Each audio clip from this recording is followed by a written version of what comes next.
I'll introduce myself, right? I'm Dave Weller. I've been working with people probably 20 years plus, training courses, one-to-one work, coaching, whatever, just anything to do with personal transformation, whether that's relationships, parents and children, no matter what it is, right? In this context, we're talking about the way guys could think in the world, but I tend to not think of it like that. I tend to think of it like how humans think in the world. And for every guy, there's always some weird thinking that goes on with where the women fit into that process as well. And there's always, what I notice as well with guys is that the biggest knock-on effect is their relationship with women. That has the biggest effect on guys from regards to suicide and stuff like that. Because that's the thing that triggers the deepest and worst insecurities in people. And if they have never been resourced on how to do anything with that, then you're at the mercy of whatever you've learned. You're at the mercy of that. Isn't that how would you see it from the context of you been in running a men's group and things like that? What's your take on that? Yeah, women definitely are quite at the forefront of many of the issues. I don't think it's necessarily the woman is the issue. I think the woman is almost the catalyst to present the issue to the man. Yeah. So that's really that is at the forefront for the most part. So something that I am seeing though, like over the last, I'd say 4, maybe 5 clients, especially, is this lack of purpose, really, lack of meaning, and I don't know if you know or have any thoughts on this, but like this need to be diagnosed with something. So like I have anxiety, I have depression, I have ADHD, I have autism. It's almost like you want to be encapsulated in this thing, and I'm not sure why. Maybe it's to try and show other people that that's why they act in this certain way. But then my thought process to that is, well, if you know that you act that way, why don't you choose something different? Okay. Yeah, So there's a lot there.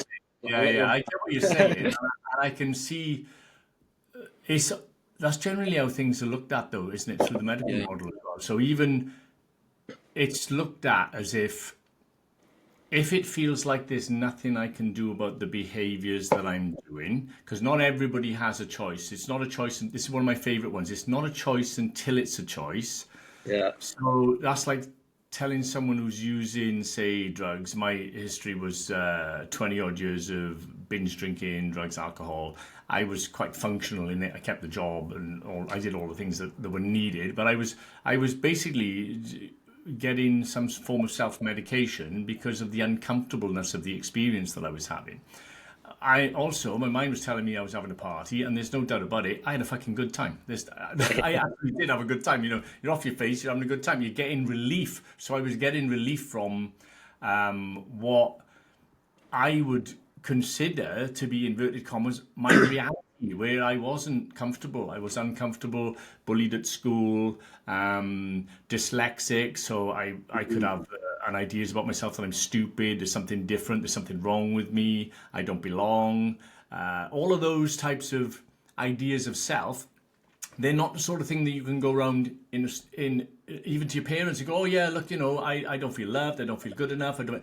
Guys are taught from a very young age, don't fucking share none of that shit because you're going to be in more shit. You've got to hold it together. You've got to be strong. These are the society's rules. You've got to be strong. You've got to hold it together. You mustn't show any sign of weakness. Vulnerability is going to get you bullied, not vulnerability is going to find you power, which is what I found out in the end. So yeah, the whole system is set up that we try to hold it together based on the insecurities or the inadequacies that we measure in our minds perceptually. We don't know we're doing that in our mind. We literally don't know we're doing it. So when we're young, we're just in the world, being who we are, and then all of a sudden, it's not okay to be who you are. You've got to try and be someone else, and that's when it starts. I now got to be someone for society, or I've got to be someone for myself to try and survive. And that's the basis of it. So we watch the cascade of the behaviors going downstream over, say, 2 decades, 3 decades. People are happy to put a dyslexic hat on. My one is like, oh, I put my dyslexic cap on. The reason I'm like it, you see, is because I'm dyslexic. And then, of course, people go, well, you're getting angry all the time. It's like, yeah, I'm getting angry because I got fucking bullied in school, but I'll blame the dyslexia. Yeah, yeah, I'm still yeah. pissed off that I got bullied in school, but I blame the dyslexia. I got my hat now. See, there's my reason. So you are right. You're on to something with regards to how we use the labels. I also do feel like there is some sort of neurological impact with certain things. For example, like let's say you have like severe autism. You know that is a neurological condition where there are objectively true things that will get in your way. Okay, that will somewhat stop you. That doesn't mean that you can't have newfound information that could ease that somewhat. You know, like I'm not saying it's just going to get rid of it, but my argument to these people and something that I hold people to account to when I do these coaching calls are like, oh, well, I've got autism. I say, brilliant, well done for recognizing that. That's the first step in putting something in place so then you can ease the autism. Like, I'm not saying you're going to be perfect, but if you know you struggle with social situations, okay, well, let's start tiptoeing in social situations. Let's put these like foundations in place for this person to improve their life, because that's what it is really. And personal development is an improvement in somebody's being, in somebody's life, in all situations. You know, whether that's communicating with your partner, whether that's going to a public place, whether that's the way that you speak to yourself, whether that's that's what mine was to you when we did our session. Is that like I speak to, and I still do it now, and I still catch myself, and I've even put this in my 100 lessons that I'm going to give away on my website. Is like, how do you speak to yourself? Like, I'm in my head going for a run, right? And I had a 5 or 6K run, and about 3K in, I hit this massive hill. This guy that was slower than me overtook me, and in my head I'm going, "You're just a bitch. Oh, you're such a bitch. You're a little pussy. Oh, you're never going to be anything." And in my head I'm thinking, that ain't even my voice. Like, that doesn't even sound like me, you know. And Well, there's a few from things. someone else.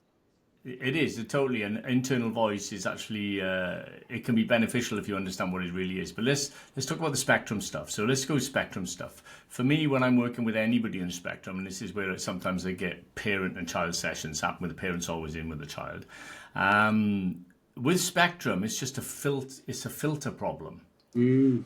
So they don't filter and they don't organize this, what we would say, inverted commas normal, right? So we could say for my dyslexia, dates and times and sometimes spellings and words, it's just all over the shop, right? And there is no way, there is no way to edit that. I tried many different ways through neurolinguistics, which is the stuff I've done, to edit it, to create strategies to get better at that, right? When something is disorganizing itself and it doesn't seem to want to organize itself no matter what approach, that's the thing that's there. The next thing is the bit that counts, which is, what is my relationship to that happening?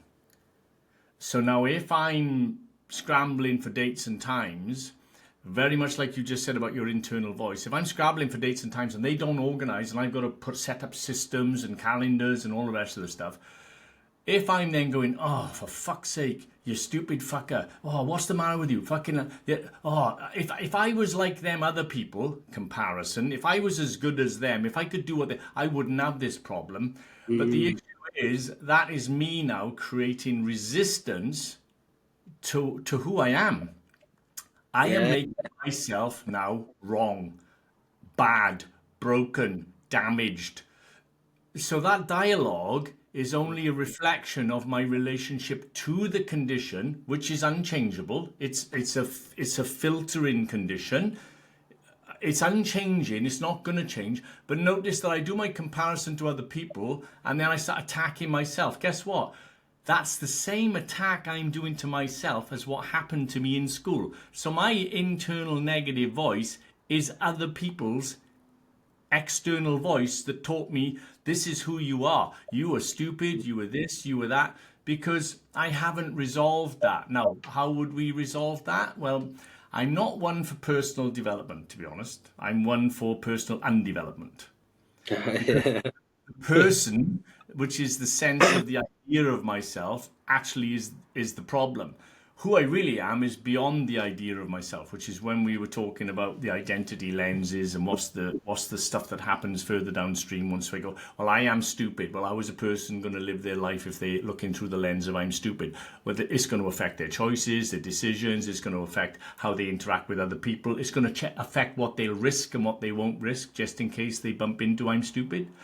So if they never have learned to deal with the feeling of I'm stupid, and the only way they respond to themselves in a relationship of I'm stupid is to do an internal self-attack, the same as other people did, they are now reinforcing the energy of I'm stupid. There's nobody coming to break that open or to go, maybe it's okay to be stupid and not stupid. What if you're not stupid as well? Rather than trying to go, oh, I'm going to get out of it. Because one of the things about trying to get out of it as well is you reinforcing it. Any attempt to not be it reinforces it. And this is where you see adaptive behaviors. Now people go, well, I'll adapt to be clever. So I'm going to do all the exams in the world because I don't want to be stupid. So are they doing those exams because it's what they want to do? Or is it a compensation behavior because they don't want to be stupid? Yeah, And you compensation. can see that with money, relationships, sex, gambling, fucking all of the patterns that everybody's doing. They're all, we got to check with ourselves whether we're doing some sort of compensation behavior because we won't look at whatever emotion or whatever experience from the history is still imposing in the present moment. Because that's another thing is like people go, oh, it happened in the past. They say, well, it's not happening in the past, it's happening in the fucking now. It's Yeah, happening yeah. now, and it's happening again and again and again in the now. It's like, is it over or not? Oh, well, you don't understand it. No, it's the other way around. It's that you don't understand. Your understanding is the one that's limited, because otherwise you'd be able to see my view and your view. Whereas Yeah, if I can see your view and my view, which one of us has got the limited understanding? yeah, not you. Well, again, and it doesn't mean anybody's right or wrong, but like you said earlier on, when you're having that communication with people, you want to be able to try and increase choice. And that's Yeah. all this is about. I don't need to be right or wrong about any of this. It's like, does the interaction create choice? Mm. Which is about the space. Yeah, I noticed that too.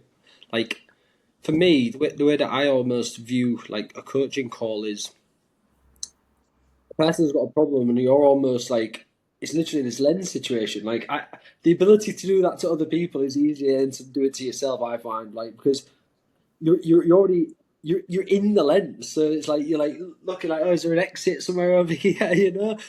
So when someone can just go, oh, have you tried looking at this? You're like, oh, thank God I'm out. Like that's so helpful. And so that's what I find coaching is. Coaching for me is like someone comes to me with an issue or a problem or something they're stuck. I don't know, maybe even like the way that they speak to themselves or thoughts, whatever it might be. And I just go, um, just ask them questions. Really, I don't necessarily say anything. I don't, and I also say like I ain't got a clue what's going on. I'm just trying to like help you see from another perspective that you might not have looked at. Like that doesn't mean that this one is 100% going to work, but it's been working for me for a pretty long time. You know, it's healthy. It's relational. You know, I like that. I think that's a beautiful thing. I think what you've done is you've taken whatever happened in the session where you've learned about the identity lenses and constraints. You've embodied that to a degree. So energetically, from all of your interactions in your history, you probably run through that and gone, I can see the lenses. You're literally seeing other people's lenses. So then the name of the game then is how do we move the pieces on the chessboard where ego, which isn't the enemy, ego wants to try and get us to survive. This is why guys lock down. They don't talk about stuff because they think they're being strong. Yeah. But the trouble is with strength is it requires force. And then most guys' success strategies are about force, effort, and force. If you've got to push, you've got to get to the top of your game. You've got to push and push and push and push. But power doesn't have the same qualities as force. Power is always there. So when you're not in a lens, you're powerful. So vulnerability, which is what most guys would think is weakness, vulnerability with ourselves is the willingness to go and touch that energy of that younger aspect of us and go, okay, how am I going to be the parent for that younger aspect that didn't have that support at the time? So that type of support is going to create an emotional release potentially. Once that's released and taken care of, that the sides of that lens dissolve, and then the possibilities, which is what we're looking for, the choice starts to come into the system. But it's not a choice until it's a choice, and people fight. The whole point of an ego is to not die. Literally, I'm in a body. The whole point of a fight or flight system is I got to try and make it here. So if I'm little and shit's hitting the fan, fuck, what have I got to do to make it? And I will do almost anything to make it, even want to be dead, to be honest. And like I go and hide in the corner and try and just hide, get away from it, and which is why people isolate. Or I will try to compensate it by being a people pleaser. I'm going to be the bestest person in the whole world, so I'm never rejected, because rejection is a fucking terrible thing that I think I'm going to die from. Yeah. In some of these compensation behaviors, and then of course you ask someone to stop doing it, they go, I can't fucking stop doing it, I don't even know what's happening. It's because most of it's unconscious. Yeah. So our first stage, you said you wanted tools. The first stage, yeah, is like you can't control it. Here's a good story for you. Try this one, right? So you've seen the one where you go in, eat in, right? So eating is a big one, isn't it? Where people are chomping on fucking cream cakes and then going, I want to lose weight, right? So the unconscious versus the conscious, right? You've got a boxing ring, and in one corner you got the ego, and in the other corner you got your spirit. And so the ego's going, I will not eat that cake, I will not eat that cake, I will not eat that cake. So the conscious mind, I don't want to eat this cake, I don't want to eat this cake. As soon as the unconscious kicks in, yeah, but you're feeling a bit sort of upset, and now you want to soothe yourself. And it's like, do you fancy a cream cake? Oh yeah, go on in. Boink, there you go. All the willpower is gone. Willpower versus unconscious processes, you've got no chance. You can override it, but have you noticed how exhausting it is to constantly try to manage something at the behavioral level instead of finding out what's driving it? Absolutely. I just want to come back to a point you made earlier. Actually, I wish I had a pen to write it down, but so you was discussing about like the spectrum, or people with autism, or these sorts of neurological disorders, and how that by trying to get out of it, they're actually becoming more in it, because you have to, like you said there, you can't necessarily just change your behavior. You have to like figure out why you're that way, and then implement something. Yeah. Two bits. Yeah. 2 bits, right? There's the way the brain filters, which is organic. Yeah. Unchangeable organic. Let's assume that we can say that that's an unchangeable organic pattern. Then there's the relationship to it. That's the bit we can change. Yeah. So if I've got dyslexia and I go, oh, it's cool, it's just the way it is, I love myself anyway, then I've dealt with all my history, which is, oh, I'm stupid, I'm wrong, there's something wrong with me.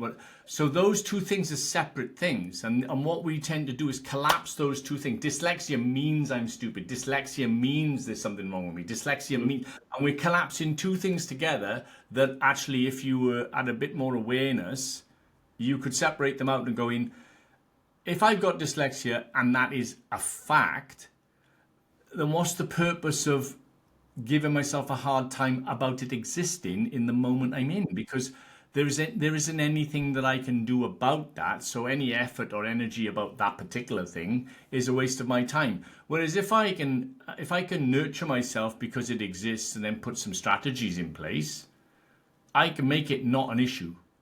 But if every time I walk into a situation, I'm projecting from my history, I'm afraid I'm going to look stupid, that's got nothing to do with the dyslexia. That's got to do with the relationship with the dyslexia. Yeah.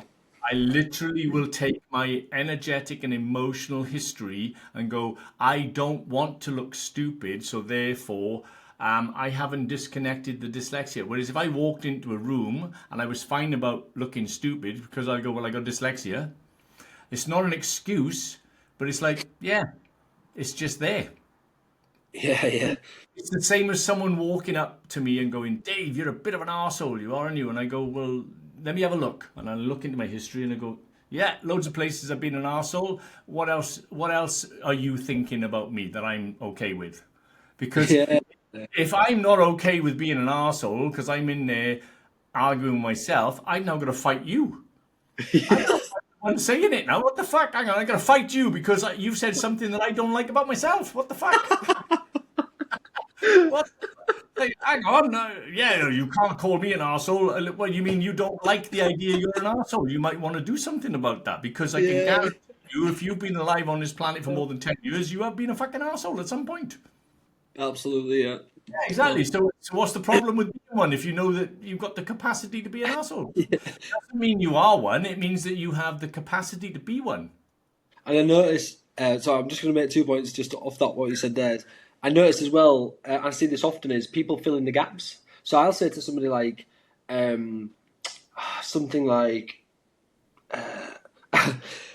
so like, oh, can you get off that chair, please, or something? Like, say someone stood on it or something. I don't know. Can you get off the chair? What they'll hear is get off the chair now before I hit you. So like, what someone's hearing and what I'm actually saying is different. So what I say to clients is when you're communicating with a partner, a friend, or something, what you need to say is what I'm saying is. Then say the thing again. They then reply what I'm hearing is, and then relay the information back to you. Because then what happens is you've got this dynamic where I'll say to you, what I'm saying is this is a mug. You might say, what I'm hearing is, this is a knife. But that's not what I've said. What I've said is this. And then you can sort of get to the actual goal in the end. You can sort of keep doing that until you both fully understand what's going on. I think like that's a common thing that I do. And the other thing that I wanted to mention actually is after our session, the reason why I was laughing so much about the ADHD, so the dyslexic thing was after our session, I realised that my entire life, even though I knew I wanted to move away from these brackets, I was still trying to find something that I fit in because, like, I knew I felt like something was wrong with me beforehand, you know. But after our session, I was like, nothing's wrong with me. I just haven't accepted the things that other people think are wrong with myself. And then once I did that, I was just able just to, oh, I've got ADHD, brilliant. What I'm going to do is, when I get locked into something, I'm going to get locked into it. I'm going to give it my all and fully go for it because now I have an advantage over other people that don't want to be asked. That Beautiful. uh, Yeah. the brotherhood thing, I've sort of sacked off all the medicine stuff. I've sacked off all that. I've literally just focused on the brotherhood because for the last 2 years I'm going, I need to get into the brotherhood. I'd love to do more with the brotherhood. I would. And I just never did. And even though my ADHD brain was going, do this, do this, do this, I was just sort of like, oh no, like, no, because I don't want to get locked into it just in case. And then for like the last 2 years, I've just gone, oh, I need to. And then a few weeks ago, about a month ago, I said, do you know what? Fuck this. I'm going to drop everything else. I'm going to give it my all. I've been working like 12 hours to 14 hours a day on this thing. I'm not even tired. Like, I'm like, and That's the it's because, vitality. So yeah, when we're in alignment with something that we desire, that's when the vitality comes in. And I agree with you about whatever the label is, the dyslexia, the ADHD, it is a superpower. Why not use the gift of that obsessive focus for your advantage if that's what brings the energy? Most of the times people's vitality are drained because they are living a life where their history is saying they don't have a choice. If you think about that's what depression is. Depression is from definition of strategy, which is if you join us on the NLP as well, you'll find out it's like people have got an expectation that isn't being met. So generally, if we go to lenses or we go to identity, I have an expectation of myself that isn't being met. That might be my father's expectation or my mother's or some teacher or whatever. Someone's expectation of me, I can't meet that. So I am now going to go lower than the idea they built for me. So now all of a sudden I'm in a depression. I'm going to go lower than it. Yeah?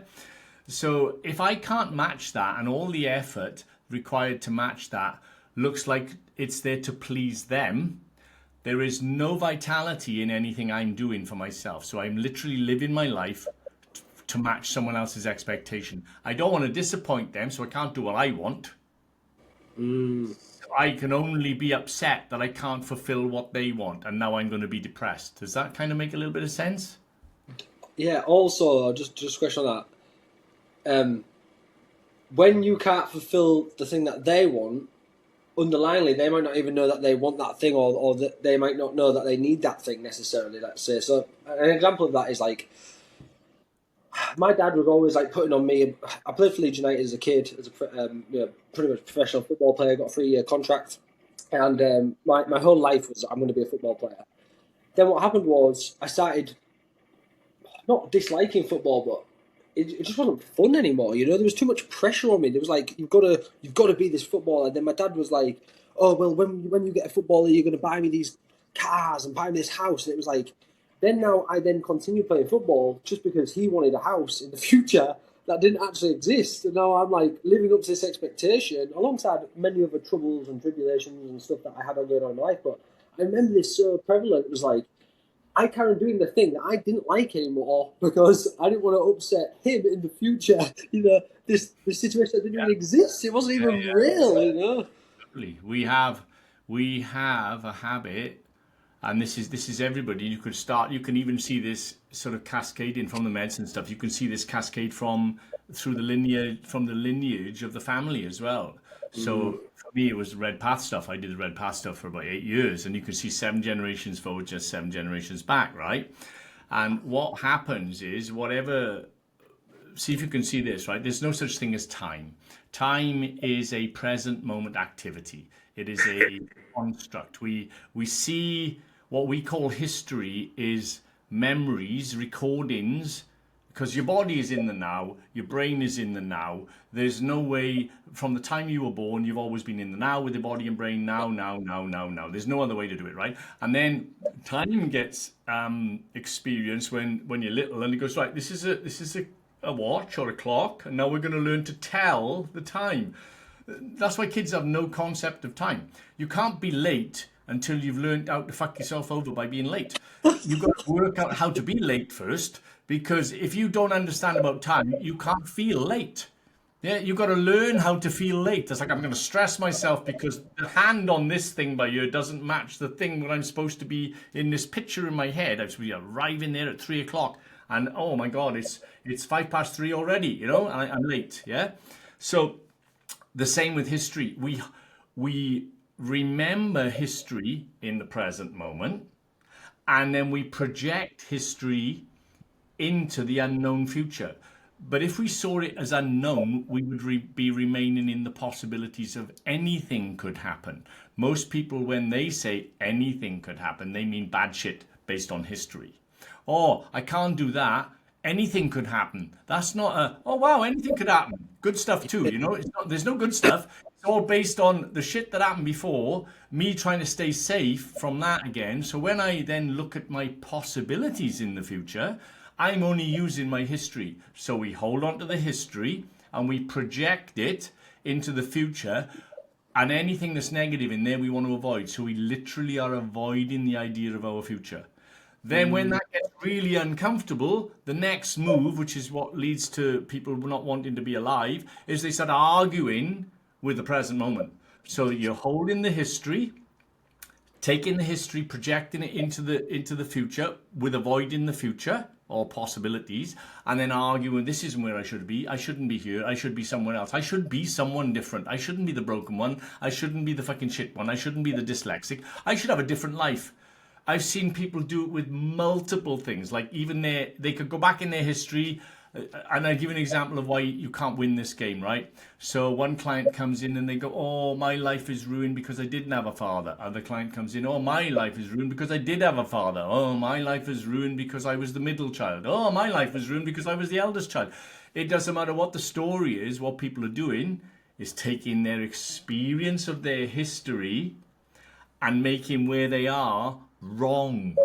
Where I am and who I am is wrong because of something back there. So I'm playing victim to my own memory in the present moment, ruining the possibility of having all of the unknown available to me, which means anything could happen. That's like having a big piece of paper and giving you crayons, and all you do is just colouring in the middle. You go, what about the rest of the space? Oh, we don't go there. It's not safe. Just colour in the middle. I just keep colouring in the middle. So, would you like to be in the space and have more choice? Yeah, it's not that easy, see. I got ADHD, I got dyslexia. And they just keep colouring in the middle. And I go, well, what? And then, well, would you like to go over to that part of the space and create something new? And they go, yeah, but you don't understand. Something happened in the history. So they just keep colouring in the middle. Yeah. And on and on and on that game goes, but if I colour in the space, I won't know who I am, and I go, fucking good. You're not having much of a fucking good time being who you are now, are you? You know what I mean? Colour any way you want. Have a see what happens. Part of the game. Part of the game. That little thing that you did there about the possibility of the future is so open that I sort of use that, but I wear it slightly different. A common sentence that I hear from clients is, what's the worst that could happen? Like, that sentence itself is almost like, that's what the thing that you're inviting in. It's like, well, what's the worst? Like, come on, worst, give me your worst. Whereas, like, I like reframe that. I say, worst. Like, why wouldn't you want the best? Let's start changing that to what's the best that could happen. So when these clients are going into situations and they used to say, oh, what's the worst that could happen? I'm sure it'll be all right. Rather than inviting that in, it's okay. What's the best that could happen? Like, what's the possibility? No, so what's the opportunity that I could get from this situation? What's the best one possible? Think of that going into that situation. Way too nice. Way too nice. You should have more fun. If someone is going to limit themselves, this is a coaching, yeah. And this is not with every client because it depends on who you're talking to, right? So I'm a little bit provocative when I play this game. I kind of know what the moves are. I can sense what it is. So if someone says, what's the worst can happen, I'll give them a really good fucking example of a bad one. Yeah. And then they'll go, oh, no, I don't want that. And I go, well, there you go. Then stop saying that shit then, because that's not a good idea. You haven't really gone to the worst. What you've done is gone far enough to fit it inside your expectations so you can feel safe. Yeah. It's a strategic. Oh, well, what's the worst that can happen? And it's go, well, you could die, and then you be peaceful. And if you're trying to lose weight, that'll be great for losing weight. Being dead is like the fucking fastest way to lose weight. I've told many people about our session we had together. In fact, like as we've spoken, I've sent people your way, and honestly, I've had therapy all my life. I started seeing CAMs at school, for anger management and these sorts of things, and nobody ever fucking got me until I met you, and I just finally felt seen. I was like, all these things that have been going on in my head that nobody could understand what I was talking about. I almost felt like I was a fucking idiot by saying these things to a therapist, and they'd be like, go back to their checklist of questions. Like, I don't want a checklist of questions. I want somebody to meet me where I'm at. And we had that session. Honestly, it has fully changed my life. Like, seriously, one session, like, obviously I booked in the you've got an event in October, a 4-day event which I've booked onto, and I cannot wait. But I've sort of, the teachings that I got from that lesson about me, it's so transferable. It's like, you totally. can see it in everybody. This is the bit. This is what I can see you getting excited about, right? So there is a learnable framework to this. That when Naoki uses that, it'll be unique to you. So I've got my own. I've been doing this 20 plus years, right? So I've got a lot of when people come in and they see some fucking horrible shit's happening to them, I got a lot of compassion. The first step is, and there's 3 stages which we did on because I've just done a 2-day weekend, and I'll give you the 3 stages of compassion, right? So these 3 stages of compassion have to work outside of you with others and inside of you. And this is what you were talking about earlier on when you were on about that negative voice. So the way I see it is that if you don't want to look at something within yourself, we'd call that a blind spot. Would you agree with that? That if there's something there, say we're a bit unconscious, we're a bit sort of, I'm in protection mode. I don't really want to know this about myself, so fuck that. I'll go and distract myself or soothe myself with some other process, right? But if we can turn that around, that's the first stage, is to be able to see. I got to be able to look. So then all of a sudden, avoidant energy has stopped. I'm now looking. And in our session, what you'll find is you show up, and the first thing I do is I need to see this guy. Where is this guy? I need to see you. Then when you're speaking, I won't interrupt right at the beginning, but I don't want you to tell too much story, because the more story you tell, like I said about the history, the more you're reinforcing the problem. So I don't want too much story, but just enough for you to feel heard. So now you're seen and now you're heard. Then I'm going to hold the space for you to feel safe enough and test me to see whether you're feeling safe enough. And when you feel safe enough, you'll start expressing more vulnerable parts of with the questions I'm asking. You'll be able to go there. So then all of a sudden now you are starting to see, and you are starting to listen to yourself. And the last bit is when we do the hold, which is now what I'm doing, which is holding space, which people talk about in ceremonies and stuff like that. You now start to learn how to hold space for that younger aspect of you that's in the lens, that's in the identity constraint. Once that happens, I have to do that outside, and then I'm guiding you to do that inside. And that's what we just did on the 2-day course that we did. And you're on the 4-day, which is we're going to go into some other processes. Because the key bit for all of this, everybody goes, oh, if I've got a shadow aspect that's not good enough, or it's a piece of shit, or it's this, or it's this, there's no way that a human being has created that on purpose. That's been created through hurt and fear happening to them in the world. Nobody wants to look at those bits, because they're the bits that people collapse into. So if I feel like a piece of shit, or I'm worthless, or I'm pathetic, that's I'm heading for the fucking drug bin. I'm gonna go and medicate to get out of that, because that's a collapse into isolation process.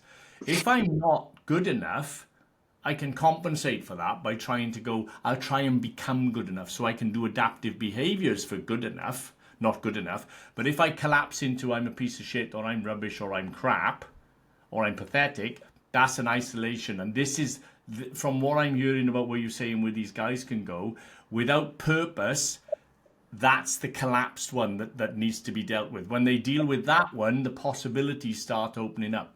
But it's never about the beastie under the rock. It's always about the resistance. I don't really want to go there, is what I always hear. And then you'll hear more story, you'll hear more reinforcement, more fighting. People are fighting to not go there. They fight for the constraint innocently because they're trying to survive. They don't want to feel like they're going to die if they go in that fucking bin again. And to me, it makes perfect sense. People don't have a choice until they have a choice, and that's the realness of it. And never minimize what's happened to someone. We don't know. Someone could have had a dad wave a finger at them, and that would be the most traumatic thing ever if they've never been shouted at ever. Or you could have someone had fucking sexual abuse, physical abuse, emotional abuse, which is horrific, right? And it never condoned. But it's like, even within that, most people are reliving that as if it's still happening. Because they haven't processed the emotions. They haven't released the emotions or the energy from the memory. That's what post-traumatic stress is. So there's lots of different ways of doing this stuff as well. So it makes sense, doesn't it? Like, if we've got energy in a memory in the present moment, it's going to feel like we're still in it. Because that's where the feeling is, in the present moment. Here's a favorite story, I'll tell you about it, right? So this guy got bitten by a snake. He was 5 when he got bitten by a snake, put his hand under a shed, puff had a bit in his hand. He was 5 years of age. His hand blew up, his whole body blew up into a big fucking puff. They said, oh, parents took him to the hospital. He had injections and whatever, and he was there for about 24 hours waiting for his body to come back into alignment with it. And then he phones me. He's about 40 now. He phones me, oh, I got this problem with my body, and remembering I'm having trouble with this thing with snakes. I said, oh, yeah. So I said, how did it happen? And he told me, he said, oh, yeah, when I was 5, I put my hand under the thing and I got bitten by a snake. I said, okay. I said, how old are you now? He said, oh, I'm 45. I said, okay. I said, then how many times did you get bitten? And he goes, well, once. I said, and how many times did you go to the hospital? He said, well, once. I said, and how many times have you been biting yourself ever since, using your own mind? And he's like, well, every day for 4 decades. I'm like, okay, would you like to stop biting yourself? Because it seems to me that your body doesn't know that is over. It doesn't know it's finished. It doesn't know you're in the present moment and you're safe and there are no snakes. It doesn't know. So that feeling is going to keep convincing that person they're in some other moment other than this one, which is a total lie. Because if I poke you, I go, yeah, you are, you're by here. And even when people go to me, they go, oh, I feel like I'm living in the past. I said, go on, then I'll watch. Let's see if you disappear and go to the past, or whether you remain in front of me just thinking things. Yeah. a good one. Oh, you Living, know what I mean? I said, no, you don't know what I mean. So, it would be yeah. good if you find me in the present moment, free from your past. When someone says, I'm gonna take that one. When someone says, oh, I'm living in the future, I'll say, oh, any chance you could get me lottery tickets? You know, Yeah, exactly. something like that. That was funny. There was something I wanted to ask you as well.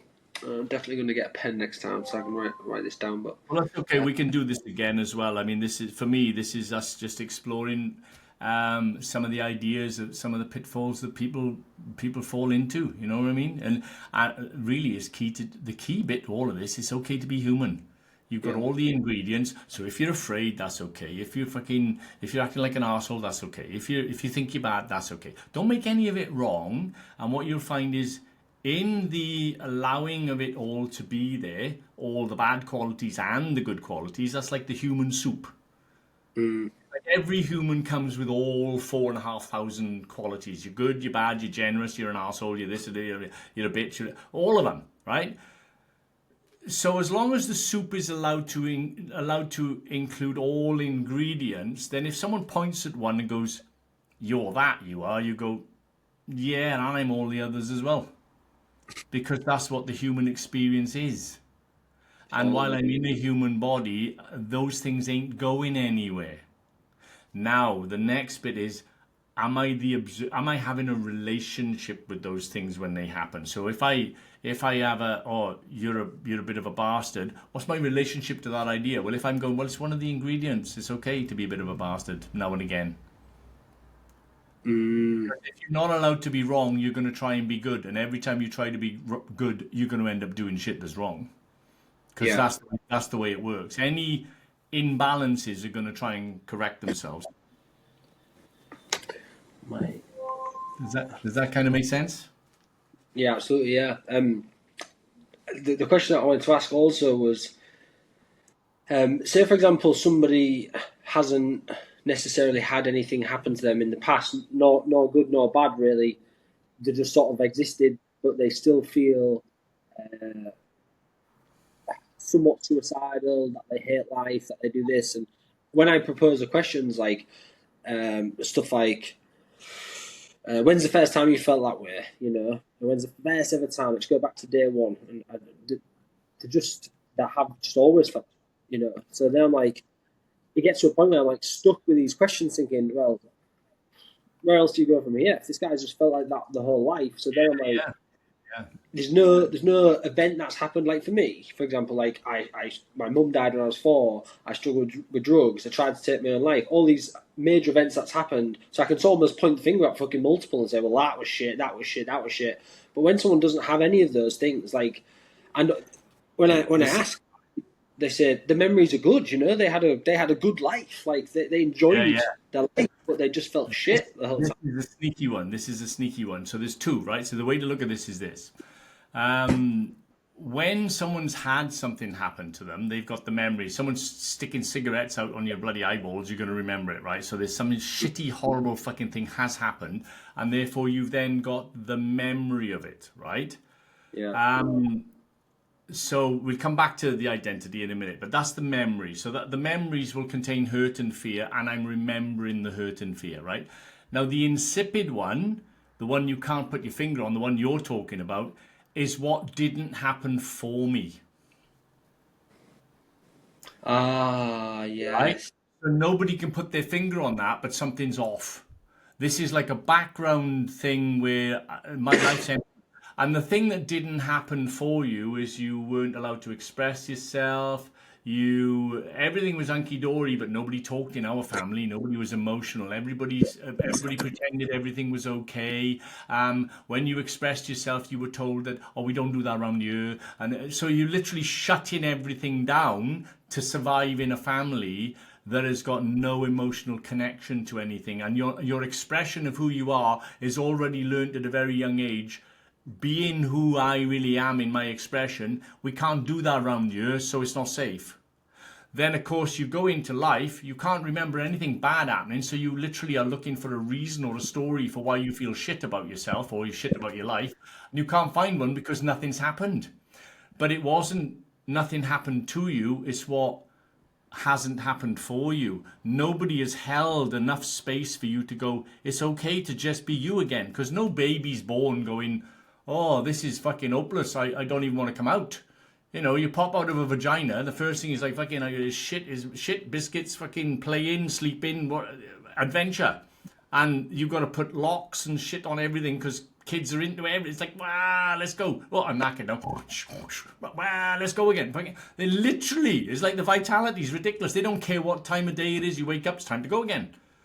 So anybody that tells you that they don't have that is not remembering that they had that.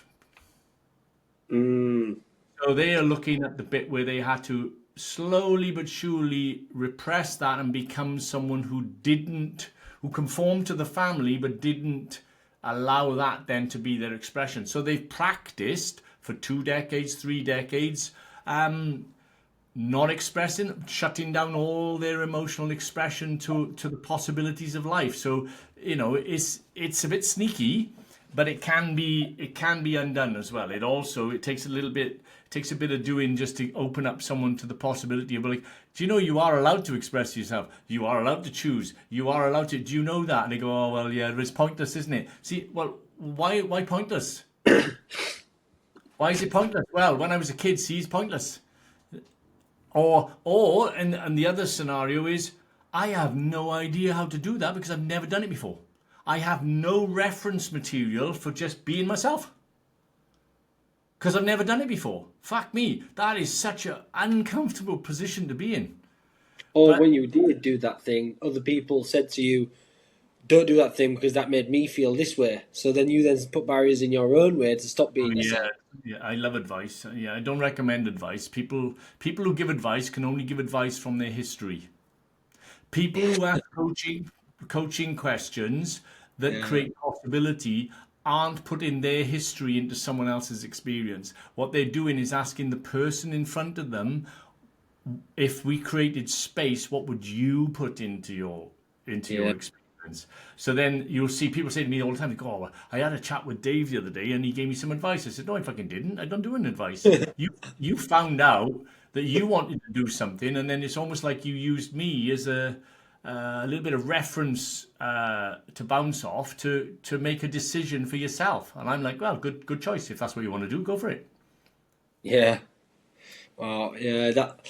That's so true. The things that you say, Dave, honestly, super hit home. You know, like I noticed where I've done this in the past to friends and family members or partners or these sorts of things, where rather than being in the emotion, being in the thing, like I'm too in it. Do you know what I mean? I'm not being able to like objectively view the situation and be like, the thing that's getting triggered isn't me. It's this thing in me that was from the past, or this thing that I'm not doing is because someone else told me that I shouldn't do this thing. When who the hell made that rule up? Kanye West says a really good thing. It's on YouTube. You can find it. I don't agree with all the things he says, but one of the things he says is he gives this analogy of a baby, and he says a baby goes into a restaurant and stands on the table, and everyone starts screaming, "Get that baby off the table! Show that baby how to act!" And then he goes, "What? All unpaid actors." What happens is a baby stands on the coffee table, and the man goes, "Get that baby off the coffee table! It's rude." So now this baby thinks, rather than acting like Superman and having this cape on and doing this magical thing, this baby's now, oh well, I can't stand on this table and jump off and feel the weightlessness of gravity and stuff like that because I'm now rude, or I'm now this, or I'm now that. So then what happens is this baby, as it grows up, gets walls of coffee tables surrounding it, where it's like it can't do this thing because someone else said that. And when you explain it, that's like that thing that I experience. That's that thing that I see is all these coffee tables around me of things that I shouldn't say or ways that I shouldn't act because somebody made a rule up once, or somebody thought that this was the way it was, when the intention and the reason why you're doing it isn't anything to do with the reason why they felt it was done. Yeah. I think also another example of that is like when I use it with a pen, right? So people say, yeah, but you don't understand, this happened. I said, look, if you want to create, and this is up to everybody to do this, right? It's a little exercise, is if you want to create a possibility, because the trouble with The trouble with the lens of identity is everything in the lens of identity wants to prove itself to be true. It wants to be real and true because that's a protection mechanism. Like, nobody has got an identity. I mean, the whole point of ego is to cross the road when cars are not coming. I don't want to fucking cross the road when cars are coming. I'm going to die, right? So the system is designed to keep you safe. The trouble is it gets a bit enthusiastic about every idea it has and not just the reality. So I use an example for a pen. So if you've got a pen and someone's sitting in a room and someone comes running in with a pen and stabs them in the leg and then does that like fucking, say, for a week in a row. Look, it's a pen, yeah, and stabs him in the leg. Like, fucking hell. Right, okay, that was awful. And then the next person, someone comes running in, and every time they give him a pen, they give him a big hug. Yeah, for a whole week. So now, two people now are living in the reality. The pen is neutral. Pen's just a fucking pen. But in one person's world, a pen means I'm going to get a hug, and in another person's world means I'm not safe. So a person can carry then the idea of a pen in their head, and they would treat that idea like it's a pen. And it's not a pen, it's an idea of a pen. And every person that we think has hurt us, that's not them. That's the idea of them in our head. So that's our own idea. Does that make sense? Yeah. So we could go, yeah, but they did this, Dave. And I go, yes, but they're not here. I'm talking to you and you have an idea of them in your head. And they go, how do you feel about it? They go, I'm really angry. I said, okay. I said, so you're using your own idea of them because it isn't them. That's you. That's your idea. Without you, that idea isn't it. And then you're producing anger. Yes, great. So you've turned yourself into an anger machine when they're not here. You literally are sitting in your own production of anger while they're not here. And you go, so forgiveness has got nothing to do with them. Forgiveness is going, fuck doing this to myself. That's what forgiveness is. I'm fucking not doing this to myself anymore. I'm fucking letting go of the anger. Fuck it. Now, does that condone what they did? No, it's got nothing to do with what they did. Fuck it. They did what they did. Right, wrong, good, bad, indifferent. But do I want to walk around with what they did operating my experience, ruining my day, ruining my week, ruining my fucking 5 decades? Because that's what people do. Oh, this happened, and I go, yeah, and is it happening? Or are you making pictures of a perpetrator and you are not being honest about the fact that's not them, that's your picture of them. Looks like them. It's your recording of them. I said, so you're now torturing yourself with your own history and being right about it. And then you're thinking you being right is doing something to them, and it isn't. It's just you're torturing yourself. And they go, well, okay, well, if you don't want to be happy, then that's the way forward. You know, you could get an Olympic medal for fucking self-torture, and you'll be in the next Olympics for 2028 or whatever it is. Yeah. How would you like so you've noticed that in yourself, you've noticed this thing coming up in you and you think, I don't want to be that way anymore. Is that then just a choice and that's it, done? Or Can you say that again, buddy? You're breaking up and your picture's gone. Ah, brilliant. Yeah, just let me make sure that's on. Yeah, that's on. Come back now. Signal's been a bit ropey. Come back, wherever you are. I think it's because I'm trying to use a external camera as well. I'm trying to use my phone as a camera and it's just not playing ball. Yeah, probably doing bandwidth stuff. Yeah. Go on, okay. Yeah, so the question was, so you've noticed that in yourself. You've noticed this thing coming up in you, this pen, you've been stabbed, and you think, anytime someone gives you a pen, then you get panicky. How then do you think, noticing that should be enough for you to make the initial thing, being aware of the thing, the situation, the problem, the issue, whatever it might be, your perspective, that's the first step, right? What's the... Right, awareness is to recognize there's a few points that break the realness of something, right? So first step is to know that I'm feeling my thinking. So I'm feeling my thinking all the time. That's what's happening. So the way to see the first stage is this. There's me, there's reality or life, and then there's a perception. So if you've got those three things, there's me, plus life, plus a perception. The only way I know how to feel is through the perception, because life is neutral. Yeah. Even if someone hits me with a stick, which is life doing something, I am going to feel pain in the body. Yeah, so I will feel pain in the body because life is impacting the physical body, right? But most of the time, people are suffering with the idea of being hit with a stick, or the idea of. So the perception is what creates the emotions. So this now flips the outside inside. So if I'm hurt, say you say something upsetting to me, and it was deliberate. Let's say you wanted to be nasty to me, and you said, "Oh, you're fucking right." Now I might have an emotional rise in my body because I've got a history where I go, "Oh, I can see that's aggressive. I don't want to feel that," right? But I know that the only way I'm creating that feeling is through my perception or meaning of what you just said. So now I'm in my power because it wasn't you, it was all me. Now, will I be able to do that in the live event in the present moment? Probably not. But on reflection, with a little bit more practice, I can go, let's reflect on this. Because otherwise, I'm going to sit there for 3 weeks thinking about what you did to me. How many people run a little fucking Netflix show in their head of all the bad things that ever happened over and over and over again, trying to resolve it, right? And I'm going, okay, so the practice is this. First thing, might not be able to do anything with a live event. If you triggered me and I'm feeling it, and it's something I haven't looked at before, and energy comes up, it's live energy, I'm like, oh, right. Then on reflection, I can sit in a room and I go, what choice of one or two things to do? So I'm either sitting there running through it in my head, torturing myself over something that's over, trying to resolve it because I didn't like it, right? That's resistance. Or I can go, that's the meaning I'm making while I'm suffering now is all me. Now, if I can acknowledge that without that thought or perspective, I can't make any meaning of it. If someone removes the memory, where's the suffering gone? Well, there is none. Right. So that's evidence to prove the only way to suffer is to keep running the movie.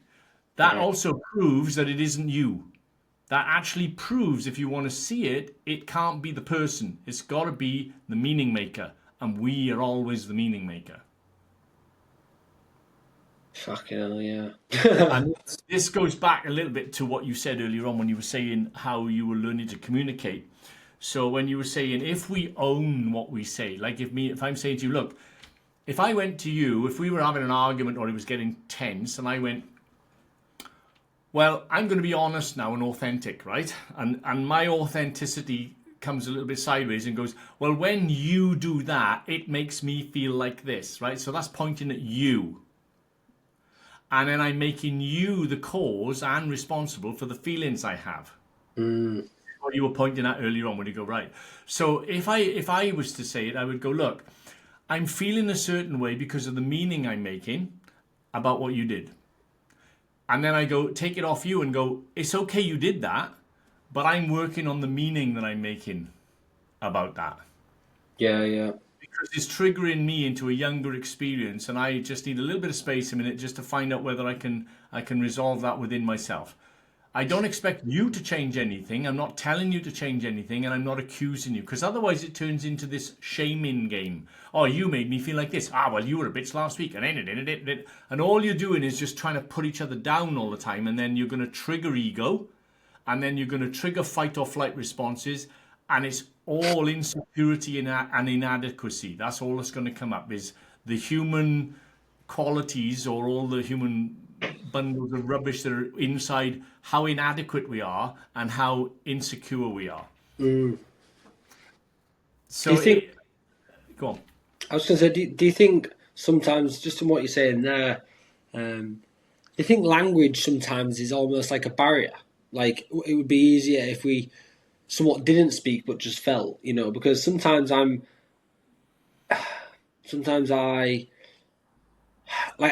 find, even though I'm stuttering now, I find that I'm really good with like linguistics. I'm really good at expressing something that's going on inside of myself. I can really make it into a sentence that other people are like, do you know what, I feel that too, or whereas some other people might not. So when I'm saying what I'm feeling is this, and because the other person again has felt attacked and they can't maybe express the way that they're feeling, they can't articulate from what you've said, this has triggered this in me. So what they Yeah. say is what you just said there, the you. Do you think if we just stopped talking, right, and just like held one another, or we just said, brother, I'm here, and nothing else, just simple, very small sentence where rather than acting, rather than speaking or trying to, we just wear the thing. If I'm angry, I'm just angry. I'm just going to sit here angry for a minute. If you're upset, let's just sit here upset. We don't have to do anything. We don't have to talk. We don't have to try and decipher Okay, the we're back. situation. This is beautiful. So we're back to those three stages of compassion that I was on about: to see, hear, and hold. So one of the things that, because this is so interesting that you say that, is like that. If a person has a lens on, and this is lens specific now, so you'll see people being attracted to each other. This is males and females being attracted to each other, and it could be male or male as well, right? Doesn't matter, right? But you're going to attract. We are going to attract the pattern that gets triggered in for them, and the pattern that gets triggered for us. That's what a relationship is for, to trigger us into finding where we're not free. So you'll find if someone's got a pattern of I'm responsible for other people's feelings, there ain't much you can share with them that they're not going to take personally. So if they've learned to be responsible for everybody else's feeling to try and stay safe, then you'll try and share your truth with them, and any expression that sounds negative, if it's got any negative connotation in it at all, that's going to trigger I'm responsible for that, so they'll feel guilt and shame. Then to get out of their guilt and shame, they got to point back at you and tell you what you're not doing that needs to be improved. Mm, And most people want to try and make the other person responsible for not triggering their guilt and shame. I will love you as long as you don't trigger my guilt and shame. conditional. Well, relationships are conditional. You I literally agree. are. And as long as you keep loving me and being the way you are, I'll be with you. And if you don't, I'll see you later. Yeah, I agree. Completely agree. And same with happiness too. It's like, Anybody that's pretending that they're in an unconditional relationship, it's like, well, I went out and I was like, oh yeah, I just went and shagged all these women that week. I'm back. I'm back now though. Yeah, oh, unconditional. I love you as you are. Yeah, in fact, I don't think that's somehow.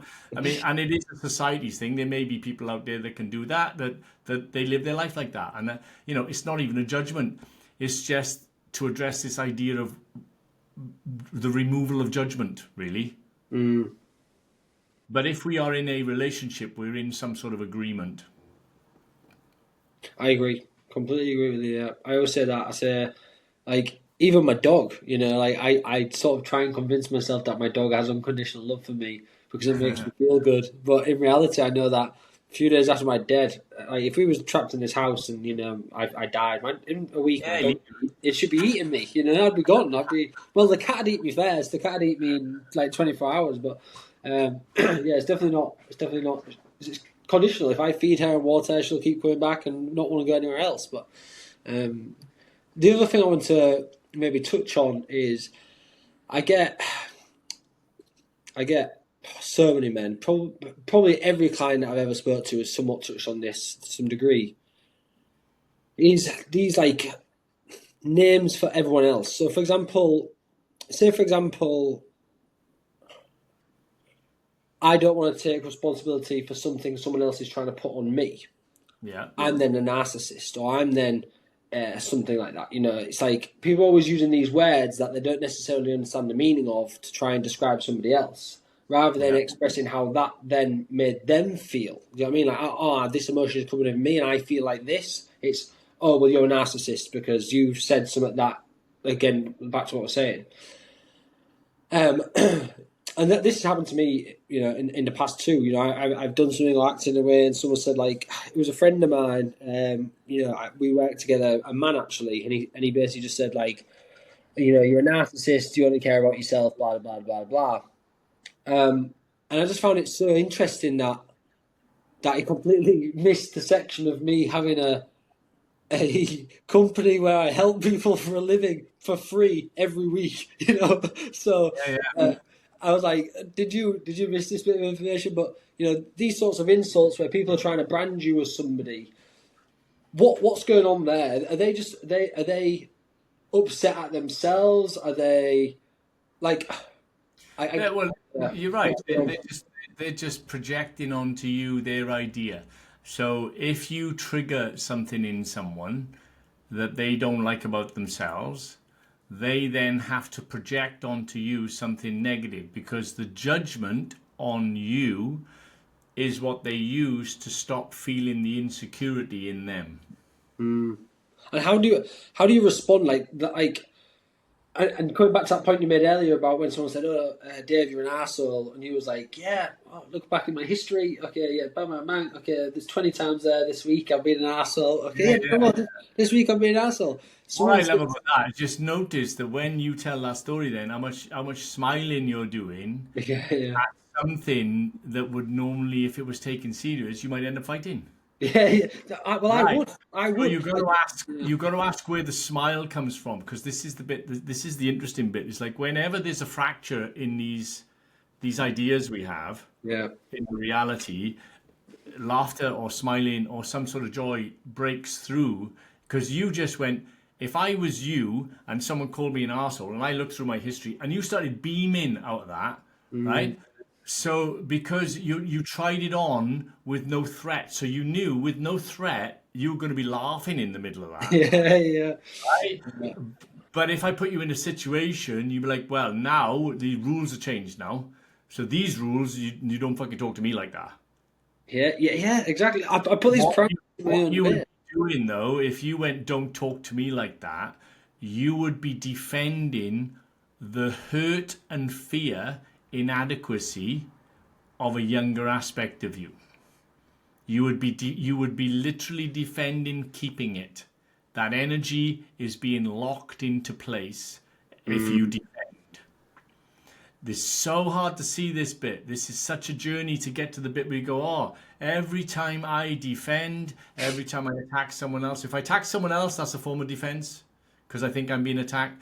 Every time I defend something by projecting it onto someone else, I'm not wanting to look at the inadequacies or the insecurities in my own experience. And that's the purpose of it. If I can aim my energy at you, I don't have to look at me. yeah, it's like you're almost like just deflected it somewhere else, isn't it? It's like, boom. Beautiful. So we're back to those three stages again. If I'm in denial of something within me and you show up and reflect it, I got to fucking attack you, which means I got to stay away from me and aim outwards, away from myself. This is the typical ad hominem. For those that don't know what an ad hominem is, it's like where you insult someone in a discussion or disagreement because you feel like, well, you've been made to feel inadequate, or you've been made. They've pointed out a flaw in your belief systems or something, and then you've just insulted them because you can't. And this happens all the time, you know. Like I see this so common in like relationships. Someone will come to me and say, "Yeah," and I just said like I said this to her and pointed out, you know, and she called me an idiot, you know, or he called me an idiot, and I think this happens across the board, like all the Yeah. time, you know, and it's because the person that has expressed or made you see an aspect of yourself which you're not happy with, or that's in pain or in suffering of some sort. When you've then been given that mirror for a split second, they've gone, "Oh, don't show me myself. I'm going to have a go at you now because you've made me look at something in me that I didn't want to look at." You know? Yeah, I think the bit that people miss is that when someone mirrors something and we feel inadequate or we feel insecure in some way, that that's a gift. Mm.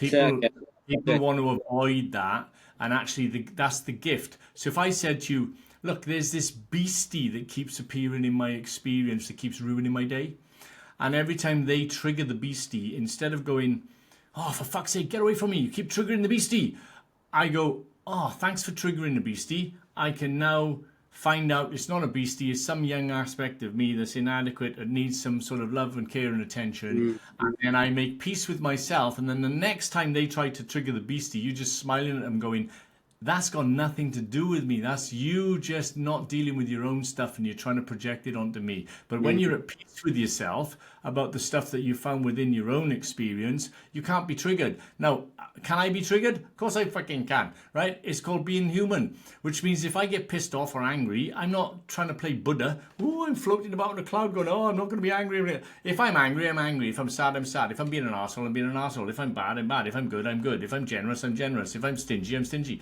And all of those things are allowed to be there. Now, when they're all allowed to be there, generally, I can meet the world with peace and love. But if I try to avoid any of those negative aspects, you can guarantee they're going to come back with some sort of evidence. That's the key. Love, man. Seriously, it is. The highest one is authenticity, which is why we do those 3 stages. So vibration of love is quite high. Authenticity, which means that you will speak from no lens. Fuck, that's the one, isn't it? How fucking powerful that one is. Like, wow, that's life-changing. So how many times do we not say something just in case someone's upset? How many times do we deliberately say something to upset someone? So those moves are not authentic. They're conditioned responses. They come in from a cascade, from an identity. I'm trying to stay safe. How could we, or how could the viewers, how can we practice this day to day? Like, obviously, having a coaching session with someone like yourself, is fucking phenomenal. Like, God, like I wish you could just. Obviously, you got that little buck pocket, Dave. You could just keep that in your little back pocket and help you. But how do we sort of practice this day to day?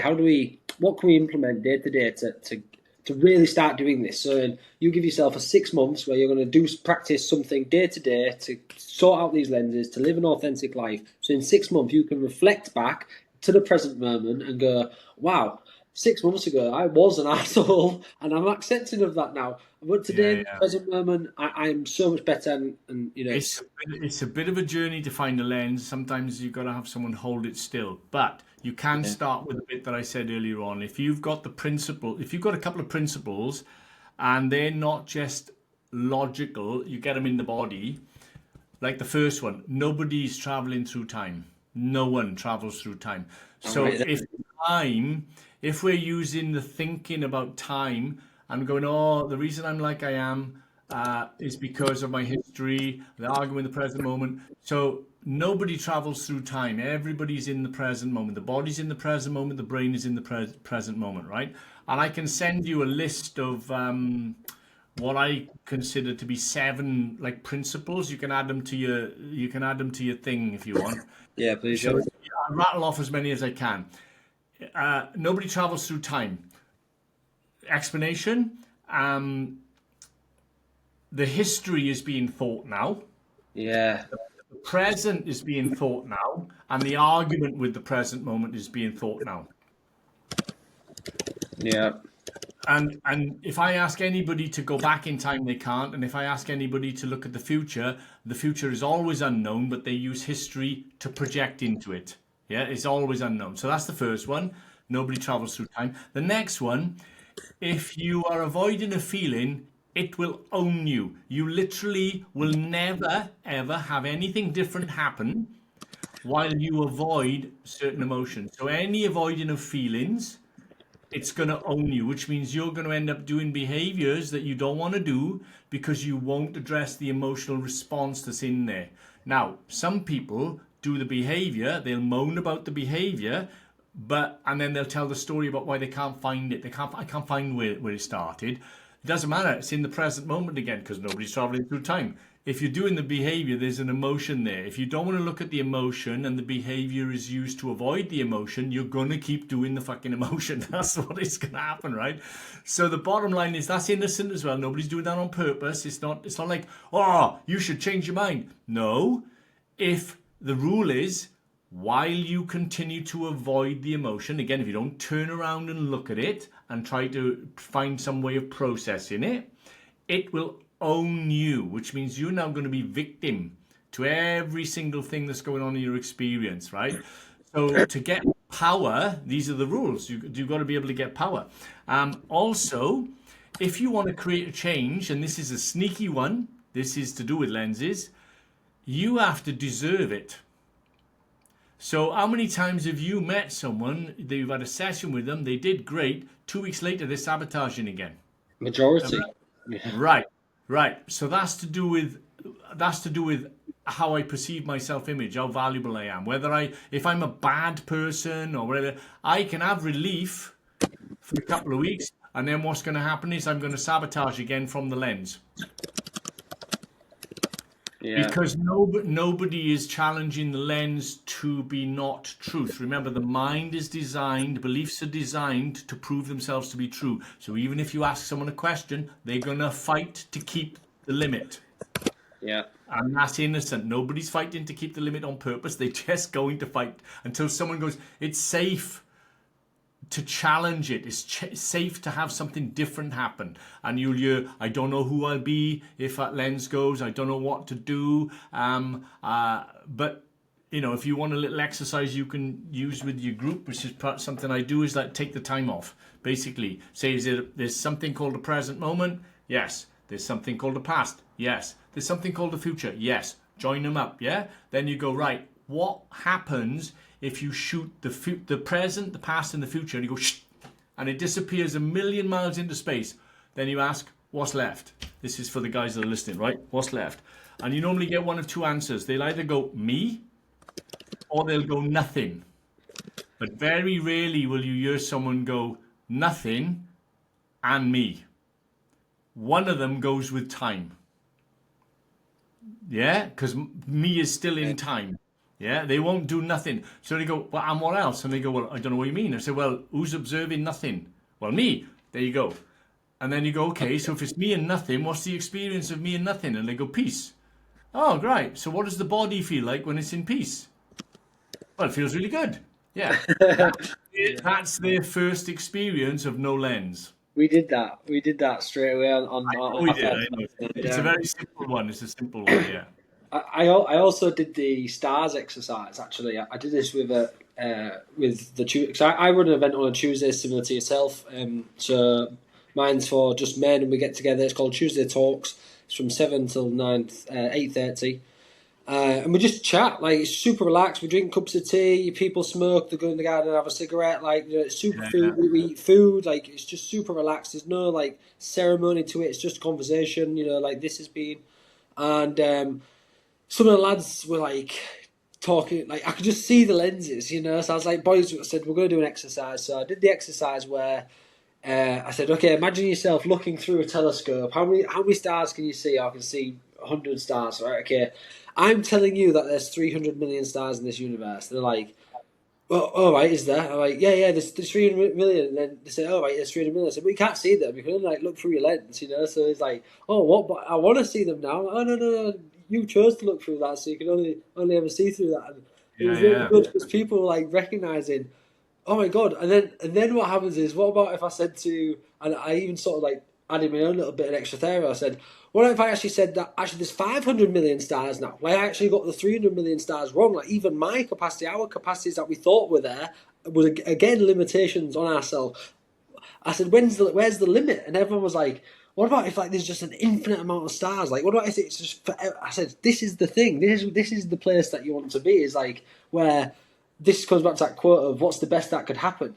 The possibility is limitless. Like, there's no.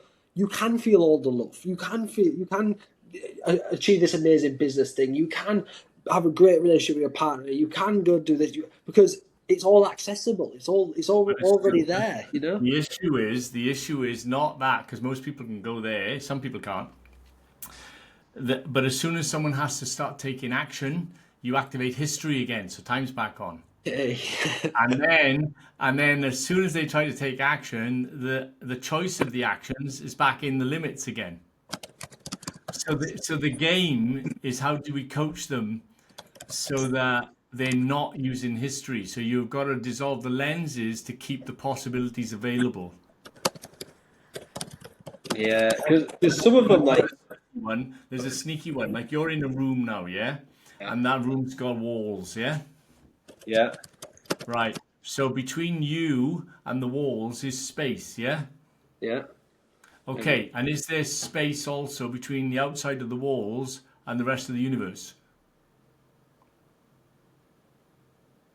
So between you and the inside of the walls is space, yeah?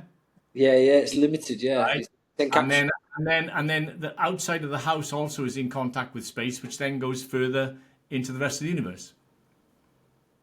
Yeah, well, I don't know where that Where ends. does it- So where exactly? I don't know. This is what I mean. This is what happens. And now, if someone doesn't know what that means, you'll feel a lens wanting to come back on because that's not safe. Yeah, yeah. Right? You're gonna go. Oh, hang on a minute. Where are you going now? Now, the thing with stars is you pick an object, so everybody loves a fucking object. Oh yeah, here's a house, here's a car, here's a this, here's a that, here's a right. Now do it with space. Oh, I'm not sure about space. Fuck that. That's the unknown. That'll trigger history more than anything. It's like, well, shall we just meet the unknown moment? Like, what? Yeah. The future's unknown. They go, brilliant. Yeah, yeah. I know the future's unknown. And they go, well, worry isn't the future's unknown. Worry is an attempt to put history into the unknown as if you do know. Yeah, So yeah. anxiety isn't really, I'm afraid of the unknown, because the unknown is emotionless. It's peace. The Mm. unknown is empty space. What I'm afraid of is what has happened before might happen again. So I start predicting. I'm a prediction machine. Yeah, So 100%. again, it's part of why the ego does this is because I'm trying to survive. I don't want to die. So the mechanism by which we're trying to stay safe is the mechanism by which we trap ourselves. So, that is so true. I used to suffer with anxiety all the time. You know, I'd have panic attacks every day, and I'd say the last maybe 3, maybe 4 years, I've probably had 5 or 6 panic attacks in that time, just because I haven't caught it. I haven't caught myself recognizing that I'm anxious, and that rather than doing the things that to recognize and calm myself down, I've let it go, and then by that time it's too late because I'm already fully like, you know. So basically, what I do, and what you just said is so true. I know that when I'm getting anxious, my mouth starts to go dry. That's my first cue. On this cue, usually I go, "Oh, sorry, I'm just getting a bit anxious. I'm just going to go grab a drink. I'll be back in 2 seconds." It's fully diffuse the situation because then they know that I'm slightly anxious, so they're just going to give me a bit of space for me to just process what I need to process. But then also it just takes all the power away from the situation because rather than worrying that these people are going to judge me for being anxious or me having a panic attack, I've just stated it what it is. What you did was you did that highest level one. You did authenticity in the middle of it. Yeah, shit. No. Yeah, see, that's what I said. The power is in the authenticity. So as soon, like, if you'd had skulked off, that panic attack would have been worse. So there's a few things to say on this. If you'd have skulked off and don't tell anybody, you would have felt awful because you're trying to hide it from them. Because no authenticity means you won't turn around and go, let me look. I'm facing a panic attack a minute, guys. I'm off. I got to go and have a minute to have some space from it. But if Yeah. you go, fuck it, let's pretend that they're not going to see it and I'm going to hide it because I don't want anybody to see I'm like this. Fucking hell, you're going to see that thing get 10 times worse immediately. You're sweating just even thinking of the idea of that, right? Yeah, it does. Yeah. Yeah, right. But there's a few other things in here, right? So panic attacks are an escalation of anxiety. Now, this is back to what I've already said earlier on. When we're looking at when we avoid an emotion, it will own us. Yeah. That's a panic attack. That's a panic attack. So you're not really having a panic attack is an experience we have when we are afraid to actually feel things we've repressed. And Yeah. they are coming up to be processed. And because we don't feel equipped or we don't feel adequate enough, the lens is telling us, I can't process this now. So you try to push it back down. That's a panic attack. That's anxiety, pushing it back down. Yeah. So that's like we won't meet a younger aspect of us that needs care and attention with some sort of compassion. We're trying to be strong, hold it together, keep it at a distance. Distance is resistance, and then the resistance just stays in place, and the feelings want to try and keep coming up. Normally, you end up with fucking nightmares and all sorts of shit when that happens because those things will find a way to try and be processed when you're out of the way, not holding it. So Absolutely. Crazy game, crazy game. And totally innocent as well. This is the thing, Noki, is that all of this is innocent. Nobody's doing any of this on purpose. Yeah. This is mostly driven by ego finding unique ways to try and stay safe, and that's it. And everybody's going, "Oh, I've got anxiety, I got this, and I got that." It's like, okay, there's nothing wrong with the labels, and the experience is awful, and we can have compassion for every fucking horrible thing that's happened to you. If you've had really shitty things and you had a whole history of past where you got beaten up and you had to hide when you were fucking 5, and I've had them all. I've had every fucking client under the book with most of the stuff that's ever happened to anybody. And what we always find is that their nervous system has been triggered into some sort of fight or flight, and it's on fight or flight. It's literally on all the time. And like, fucking hell, right? So they literally don't get to switch off until someone shows them it's safe enough for that nervous system to start regulating itself. And it takes the form of a couple of deep breaths in different places. And like you said earlier on, it's not verbal. The change doesn't happen through the words. We use words to create the space. When the space happens, the breath happens. And then you go, right, there you go. There you took a breath, but there then, right? It's the space that creates the breath. That's how humor and comedy works as well. I could say something shocking, you burst out laughing. Why? Because the thinking just goes, and then it's the space. You go from one idea to another idea, all of a sudden it's funny. It's because it doesn't match and it all gets scrambled and the seriousness fucks up. And then when there's no seriousness, you're like, oh wow, my joy comes back through.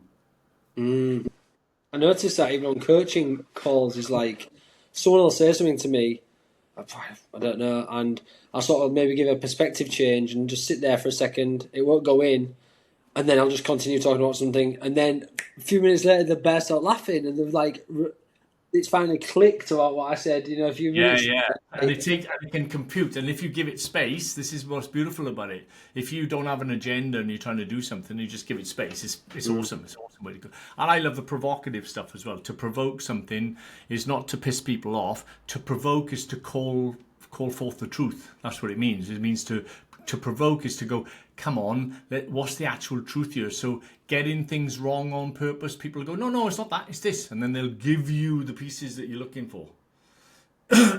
One of my best friends, he's a psychologist and psychotherapist, really, really good guy. We did a bit of therapy together, but we're friends, so it was sort of almost like this conflict of interest as well. Like, you know, so I said, look, I'm going to find someone else and went my own way. But we still have calls, you know, communication calls and stuff. And I remember I rang him once and I said, look, brother, I'm really struggling. I said, I don't want to be here anymore, you know. And this is my thing. My thing is between around suicide, ideation, death, meaningless life, pointlessness, all that sort of stuff. So I rang him and I said, oh, I'm really struggling. I said, what's up? I said, I just don't want to be here anymore. I said, you know, I just want to die. Like this life's shit, you know.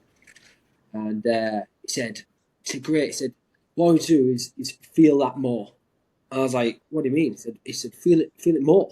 Like think about it more. Like think about as much as you possibly can. And I was like, what the fuck? Like, I didn't expect him to give me this like sob story or like, you know, some compassion, but he just flipped the script. It was like, feel it as much as you can. Feel this suicide. Like think about it as much as you possibly can right now. And it got to the point where I was like, it was just like it just had no meaning behind it, you know. And this is the situation about what you were saying before about if you avoid the feeling or emotion, it will earn you. He made me feel it so much that I didn't have anything. So I was like, the more I felt it, the less I felt. I was like, oh, I'm going through the emotion here. I'm breathing through the emotion. I'm not. And so my quote now is, breathe into it, not away from it. You've got to breathe into the thing, not away from the thing. It's the 3 stages of compassion. You've got to look and then you've got to communicate. So let's do another one. So I have suicide calls all the time. So go, oh, I don't want to be here. And I said, okay, well, let me ask you this. Is that the truth or is that the decision that you're making from inside the constraint that you're in? I said, because if I said to you, I could take one of those claws from the fair and I could remove all the thoughts and I could remove all the feelings, would you want to be dead? No. They go, no. I said, so what you're really saying is you don't have any way to get rid of the thoughts and feelings. But if someone had a way, would you be willing to go, let's go have a look at what that is? Say it again. It's gone. I don't know if I can. I download this shit. I don't. Something along the lines of, if we remove the thoughts and the feelings, would you want to be dead? No. So that's the first confirmation. And there sometimes is resistance on that. I said, so really, because this is the ultimate position, is that person in everything that they know, there is nothing in what they know that could remove the thoughts and the feelings. Yeah, they don't have Are it. you willing? Are you willing to find out whether someone else knows something that you don't, Mm, that would be able to help you deal with those thoughts and feelings? I said, yeah. because if you're going to be right about what you know, that's like you having a world full of red, and I'm going, yeah, but the answer's not in red. You don't know how to get rid of the thoughts or deal with the thoughts and feelings in red. But I got some blue, and in blue, that's all we do is get rid of the thoughts and feelings. Blue just goes rid of the thoughts and feelings. Would you like some blue? Yeah, fucking all And the then blue. sometimes they go, yeah, but I don't think blue will work for me. And I go, yeah, that's just more red trying to prove itself to be true. Ah, yeah, yeah, yeah. Yeah, yeah. And All then the this is time. where the fighting with the safety mechanism is like, because I would rather die than what? Feel that. I would rather die than feel that. I don't want to feel that. I don't want to feel pathetic, useless, the beastie under the rock, fucking useless, a piece of shit. I don't want to feel that. And because they don't want to feel it, they never get to discover it's not the fucking truth. It's Mm. not actually the truth. It feels so real, but it isn't the truth. So how do we get people to go, well, look, it feels real. I can acknowledge that. I can have compassion for you in the realness of that. But is it ultimately the truth? If I cut you open, would we find a little manufacturing label in there that says, this is made of wood or plastic? It says, oh, this is Dave lives in fucking so-and-so, so-and-so. He's a piece of shit. Would we find it in the body? And the answer is no. Right, so if it's not in the hardware, it must be in the software. Where's that? In my mind. You mean you're using thoughts to make up shit and tell yourself you are something because you haven't processed the hurt and fear you had when you were young. That's Mm. it. That's it. And the last bit on this bit for it is like there is something that happens to us. We're born, we're fine. We can shit in the middle of the living room. We can puke on a mother's best dress. Everything's fine. We're a baby. It's all allowed. Then the rules, like you said with your coffee table, all of a sudden the rules start now. When the rules start, you could have two parents arguing, and one child comes to some conclusion about themselves and says, "Oh, I don't matter." Then you put another child in exactly the same situation with the parents arguing, same circumstances. "Oh, I'm not lovable." Yeah. And then you go, and then the third child be, "Oh, I'm not safe." So now you've got three lenses that have happened. One's I'm not lovable, one's I'm not safe, one's I don't matter. So now, because those ideas have nothing to do with the actual event, they're the conclusions that we came to about ourselves when we were young. That's how the lenses get formed. Yeah. Now, how can they be the truth when they're not even related to what happened? Like, there's what happened, and then there was a conclusion I came to about myself. Oh my God, I'm bad, I'm rubbish, I'm shit, I'm stupid. I came to that conclusion about myself. The event doesn't mean that I'm that, but that's what I've collapsed. I've collapsed those two things together. So when I remember my history now, I don't even see the lens. I just go, that happened, and that's why I'm like this. But I Yeah. don't find the bit that made me go, oh, I keep thinking I'm stupid. I keep thinking I'm a piece of shit. I keep thinking I'm bad. Even wording it in that way, even wording it as this situation happened and I come to this conclusion about myself, Yep. me, just saying it in that way would be enough for me to recognise that that conclusion I come to about myself isn't true or related to the event that And happened. the reason for that is what I was saying about the space is because as soon as the event is not collapsed with the conclusion you came to about yourself, there's a space, Mm. and that's the space where the choice happens. Now you've got choice. Mm. If there's no space, there's no choice. It's do you know what, I was literally just writing about this morning. Can you still see me? I'm just gonna Yeah, yeah, you're still there. I'm just gonna load up Where's my Alexa? I'm just gonna I'm just gonna load Oh up no, my still there. Oh no, on and on and on. I'm just going to load up my Canva here.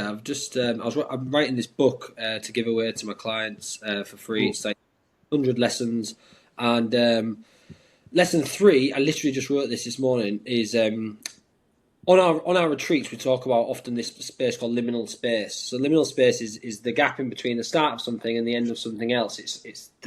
So you start a football game. The liminal space is from the first whistle to the halfway line, then the halfway line to the end of the game. Those 2 points of liminal space, and the same happens when you've got like stimuli and a response. So the way that I read what you've just said to my students is, there's a difference between creation and reaction. Reaction is reacting to something that a story that you told about yourself, or reacting to a situation that happened, but that isn't you. Creation is Naoki Nayati, the essence of me, creating a new story that's more beneficial to my highest good, or in whatever words. So here I put most men, trigger, space, reaction. The Brotherhood teaches trigger, create, response. So like the creation happens in that little gap where you're like, I don't want to do the thing that I've been doing for the last 10 years. I'm so done with that now. Let's respond in a different way. And but it's not as easy as doing that. You're not just going to read this one page and like, oh, well, I'm fine. Then every response forever is going to be different. But by noticing that you do have the opportunity for change after a stimuli or a trigger has happened, that little tiny gap before you go, oh, well, fuck you then. That little, right, that little breath, that little tiny gap is where you can go, I'm going to create something new here, not react to something that happened to me before, Yeah. Yeah. Okay. So the key bit that I hear on there, I just add something to it rather than it's not to dismiss it, is that the way I'm seeing that is that if there's water running down a mountain and it's been running down the mountain for a long time down one side, it'll put a groove in that mountain, and that it'll be quite a bit of a stream going down that one side every time water hits. Yeah. So what the principle of what you're saying is spot on, which is the space creates the choice. The only bit I would add to it is that when we go up to the top of the mountain to put a notch next to that water to make it redirect down the other side of the mountain, that's more effortless than running around the bottom of the mountain with a bucket trying to get the water to go down the other side of the mountain. So where we are in what you just said, how close we are to the lens on what we just said there, that's how much it flows automatically once we've got a bit of movement. So we can create a space in behavior, or we can create a space in identity. Yeah. So behavior is further downstream, so it takes more effort, and you've got to move a lot more water faster over a longer distance. So then it can be what we could say, that's a conscious, trying to become consciously competent of knowing there's a gap. What's beautiful about it is if you keep doing what you just said, and that gap keeps opening up, eventually what happens, it'll take you upstream. So the Yeah. space is always more important than the objects or the metaphors that we use or whatever. Whenever I'm working with anybody, it's like, can I get them into the maximum amount of space? And then can they speak from there? And some people can't go there because even the space is terrifying. Yeah. I Yeah. won't know who I am. Go on, sorry. Anything outside of like people's like safety net, like it could be anything. Something so simple as I realized this the other week. I was talking about on Tuesday Talks was because of this ADHD thing. I hate labels, but I like things in certain ways. My partner often says to me, I think you might be autistic. I think you might be autistic. I'm like, well, maybe I am. You know what I mean? I'm not bothered if I am or not. It doesn't really affect my life. I like to put the dishwasher stuff, like the knives and forks, in the same square on the thing. And one day I'm putting it in the same square, and I think somebody put a knife upside down, and I was like, oh, and then I just burst out laughing because I was thinking, why in hell am I bothered about this tiny little square having a knife the wrong way around? So then what I started doing was putting them all the wrong way. So like Yeah. ups and downs, putting forks on the top shelf, all this, and then my partner said, "Oh, can you just pack the dishwasher properly or something like that?" And I was thinking, do you know what? This is so true in it. It's like I like things, or people in general, not just me, but they like things the certain ways. They like to do things, washing their hands twice. They like to run this, brushing the teeth. They like to brush the fronts and the bottoms first, then the backs. Because if they brush the back first, God forbid, they might have cleaner molars for that month. So these and I just find it hilarious. It was like this lens just went, look, I just like stood out of it, and I've not looked back since. I've just thrown my trainers there. Like, they don't have to be next to each other. We've tied shoelaces, and I was like so regimented, obviously for the military maybe, but I was so like regimented from this way. And now I'm like, my shoes are on the floor there. I've just flicked them off. I've just come in beforehand. And I'm like, before there would be and it was so relieving. It's so freeing. And this is why your company is called Break Free and Thrive, because that's literally just what happened. I just like saw this lens, I broke out of it, and I went, I ain't fucking do that shit again. That was mental. And now I'm free of it, and now I'm just living a life with no anxiety, packing the fucking dishwasher. There's two extremes on that as well, right? So what I love about this stuff is that you can have someone read a book, and people tend to buy books that relate to the pattern they already have. They never buy the book. They never buy the book they really need to read, which is the one that's got the opposite to the pattern that they've got, right? They never buy that book. They never recommend that book. So what I notice is when I'm working with people, they come on a course, oh, have you read this book? I said, whatever that book is, you don't even need reading that one. You need to be the opposite of it. So you've got these people sometimes that they all need control, and they're movers and shakers, and they're trying to go somewhere. And that's all they do is plan and try to go somewhere, and they're never in the present moment. They're always trying to get somewhere. Then you've got people who are always hanging around in the past. They never go anywhere. They're always trying to heal themselves from the past, so they don't go anywhere either. So you've always got people who are trying to outthink the present moment as well to try and get somewhere. And then you got so they never stop. They never land in the present moment and do nothing.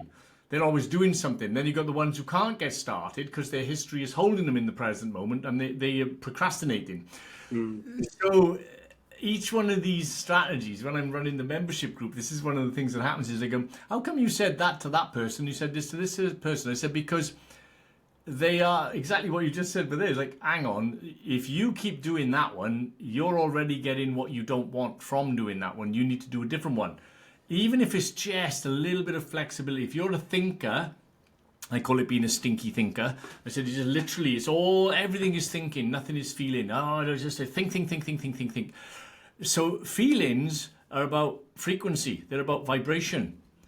So thinking without magic, you'll get there, but you will not have a good time. You'll be successful. You can manage to use your brain, take the actions, keep yourself motivated, and get there. You'll get to whatever you think you're going to get to. But if you ask anybody what they think they're going to get when they arrive at anywhere, it'll be peace, love, abundance, okayness, security. They're just going to name the things that are available in the present moment if they didn't have the lens on. So they're like, so what's the journey for then if you're going to try and get there? So some people are going, it's missing. So if I heal, I'll get to security, peace, love, power, abundance. If I get to the money, then I'm going to get to security, peace, love, abundance. Every journey that everybody is on, they're all trying to get back to where they already are. But they almost like you've got to play the game. How many times have you got to keep going round in a circle before you go? I've been here before. It was just as satisfying the second time round as it was the third time round. Maybe trying to get somewhere isn't the answer. That can take a lifetime before you come to the conclusion. I've had people sitting in an office opposite me, multimillionaires, spent bloody a fortune, booking a holiday, penthouse suite, cost 25 grand, blah, blah, blah, sitting on the balcony having a panic attack. Yeah. So the finances still don't do anything about our inadequacy or our insecurity, which isn't coming from the outside world. It's coming from our relationship within our own perception. Like I said, there's three things. There's the world, there's us, then there's the perception. And everything is going through the perception. And we think that the world is coming in and we're seeing the world coming in.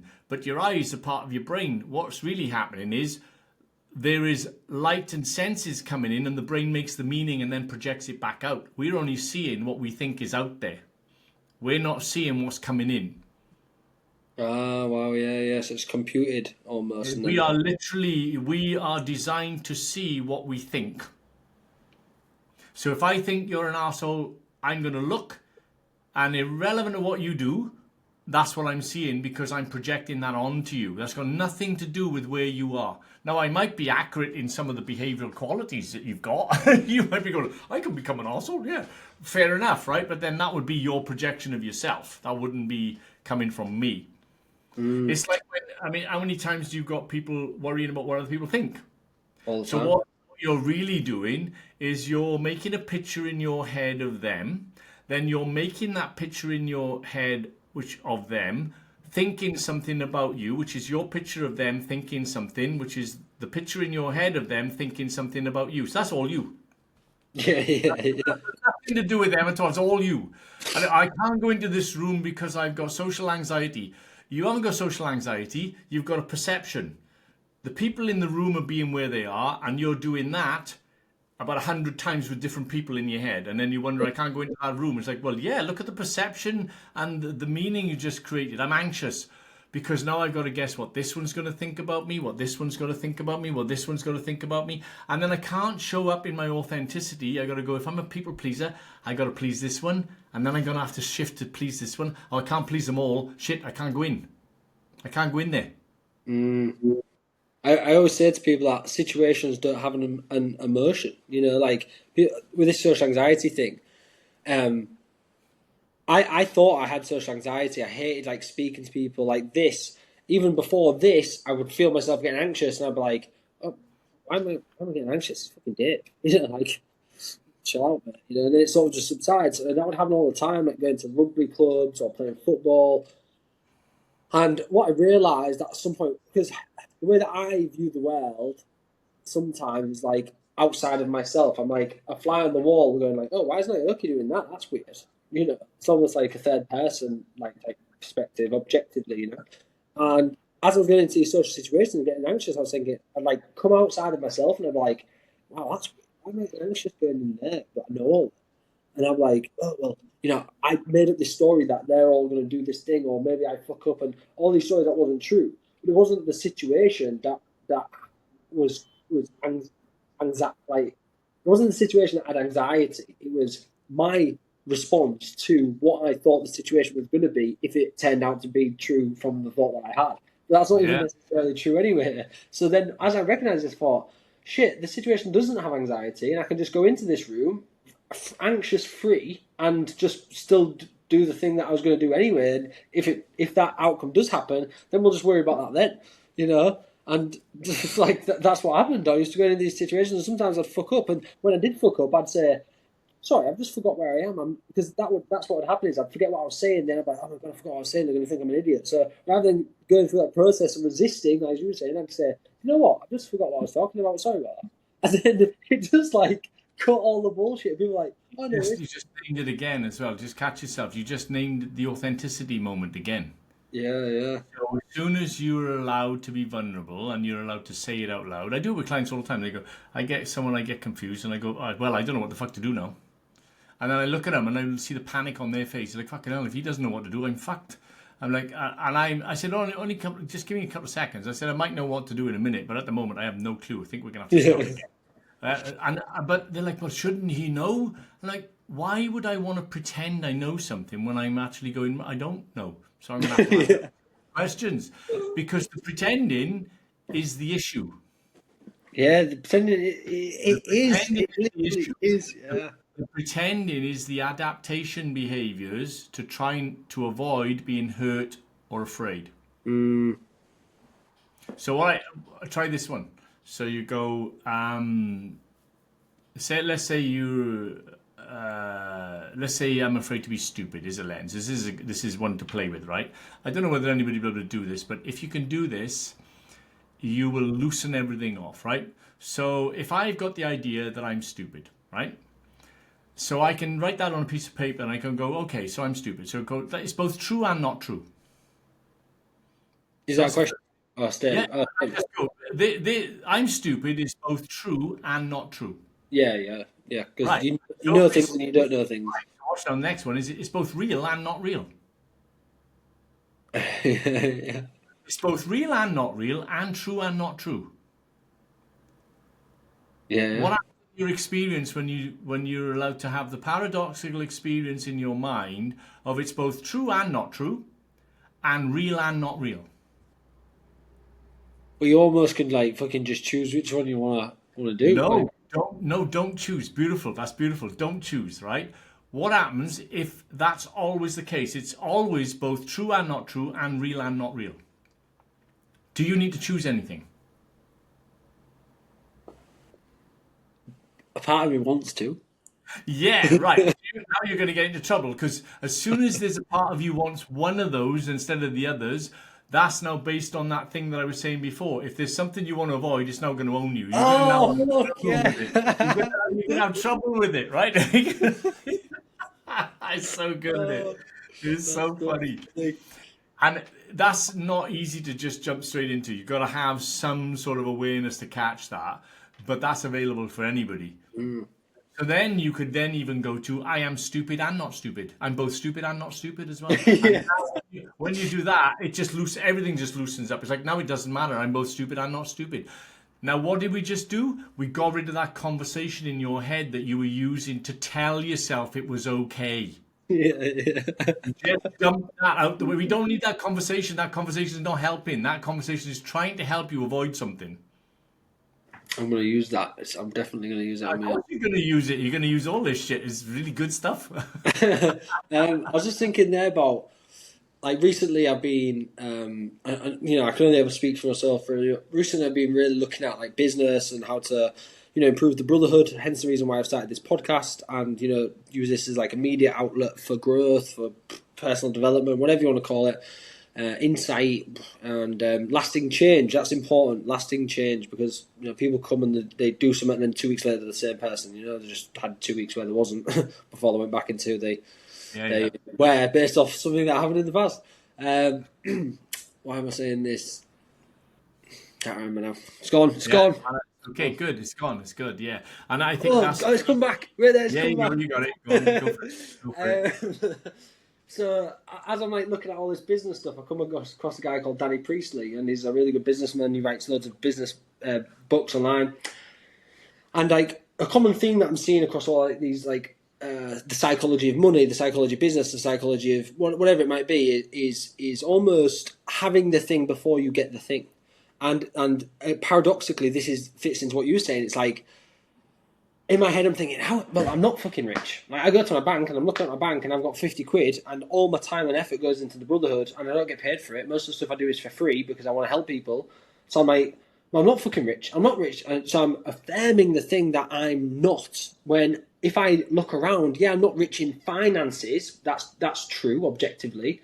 But I'm rich in love. I'm rich in friends. I'm rich in the ability to look at myself and my issues. I'm rich in fitness and I'm rich in all these other aspects. So it's objectively true and false at the same time. So I'm like, shit, I was looking in the wrong area. I was looking through the lens of the money when I need to look out and look at all the other lenses that are there. I'm like, wow, yeah, look at all these lenses that could potentially be there. If you with the money thing, it's normally about value, a value lens. Value, yeah. Yeah, how valuable you are. How valuable you think you are, or how valuable you are, full stop. Yeah, real value is that because you're never the lens, you're always the loving awareness. You're the awareness of the body. You're not the body. Then there's nothing can be added. If I said you go to the space, I say, can anything be added or taken away from the space? You can add if I go empty space and awareness of empty space, and then I go, can you add anything or take anything away to make it sort of less than or more than? Isn't it all there all at the same time? Yeah. If you added something, it would then be something different. Well, you can add something, but everything comes in and out of nothing. Oh yeah. So yeah, it comes from the space. So abundance is potential energy, formless, and everything comes into form and then goes back out of form and then comes into form and then comes out of form and then goes into form and out of form, and you're the witness of that. Yeah. So nothing can be added to the witness or taken away from the witness because the witness is not even the things that are coming and going. Ever. Right. So your real value is that. But if you've got a lens on that's saying I am stupid, I'm ADHD, I'm this and whatever, then that's going to affect how much money you think you deserve to have. It's a deserve level. Yeah, So you're helping people. Do you deserve to have money because of that? absolutely. Yeah. Did you notice you just shook your head a little bit? No. Yeah, I did. Yeah, Yeah. So this is what I was saying about the unconscious processes, right? So they go, so this like the smoker that comes in. They go, "Do you want to give a smoke in?" They go, "Yes, of course I do. I wouldn't be here otherwise." And then the part that's shaking their head, "No, that's the bit that's smoking." You go, "You need to get a yes." So there's a way of energetically checking this. I'll wait till you come in October. I'll show you how to energetically check because we're checking frequency, not words. I know it is funny, isn't it, when we Yeah, catch up? so good, so good. Yeah, I So can't there's a wait. way I of can't wait for it. frequency before form. So this literally, you check the energy in your body. The energy in your body is going to tell you whether something is available or not available for you or to you. It's like if I said to you, right, say the sentence, "I'm available for a successful men's group and 100 grand this year." Oh, Yeah. well, I even felt it straight away, boom, in the Right throat. away. Right, okay, now, so you could say I'm available for that, and then you could go, right, keep dropping the number until that feels like that's possible. And then you want to find the lens, which is I'm no longer available to that lens. This is why you can't do it through a behavioral running across the mountain, across the bottom with a bucket of water. Yeah. Because the energy of if I'm no longer available to something, that's that gap we were looking for earlier on. You go, okay, I'm no longer available to feeling inadequate. I'm no longer available to the bollock story about ADHD. I'm no longer available to the, and then you go, I'm no longer available to the story. I'm just going to drop it. And then you'll find that I am available for starts to produce a synchronous event. I'm on this podcast because I did it a day ago. I wrote in the journal, okay, it'd be really good to get some podcasts in to see whether people are going to see if they want me on a podcast to have a go at something. And then this manifested then, literally. It came in 24 hours later. I was like, oh, go on, let's do that. Yeah.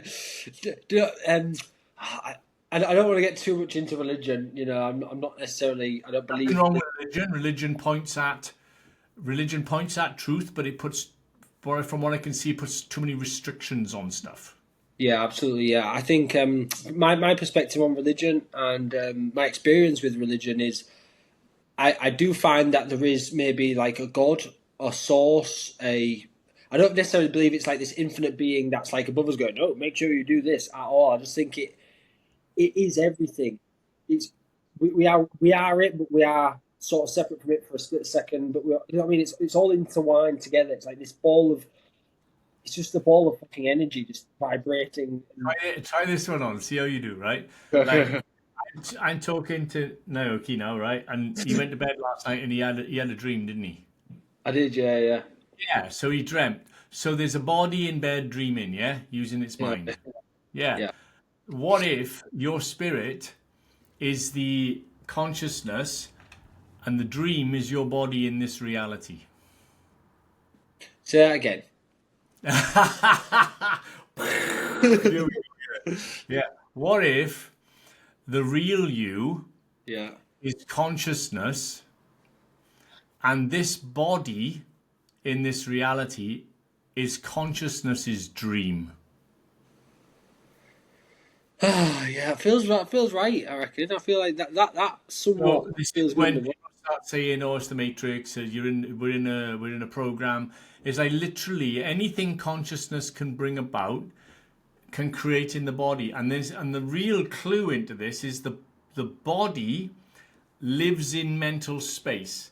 So that means when we are making ideas in our head, they're at a distance, they're at an angle. This is pure neurolinguistics, right? So you can literally watch people moving ideas with their eyes. Yeah, literally, they look at things and ideas are moving. They're everywhere, right?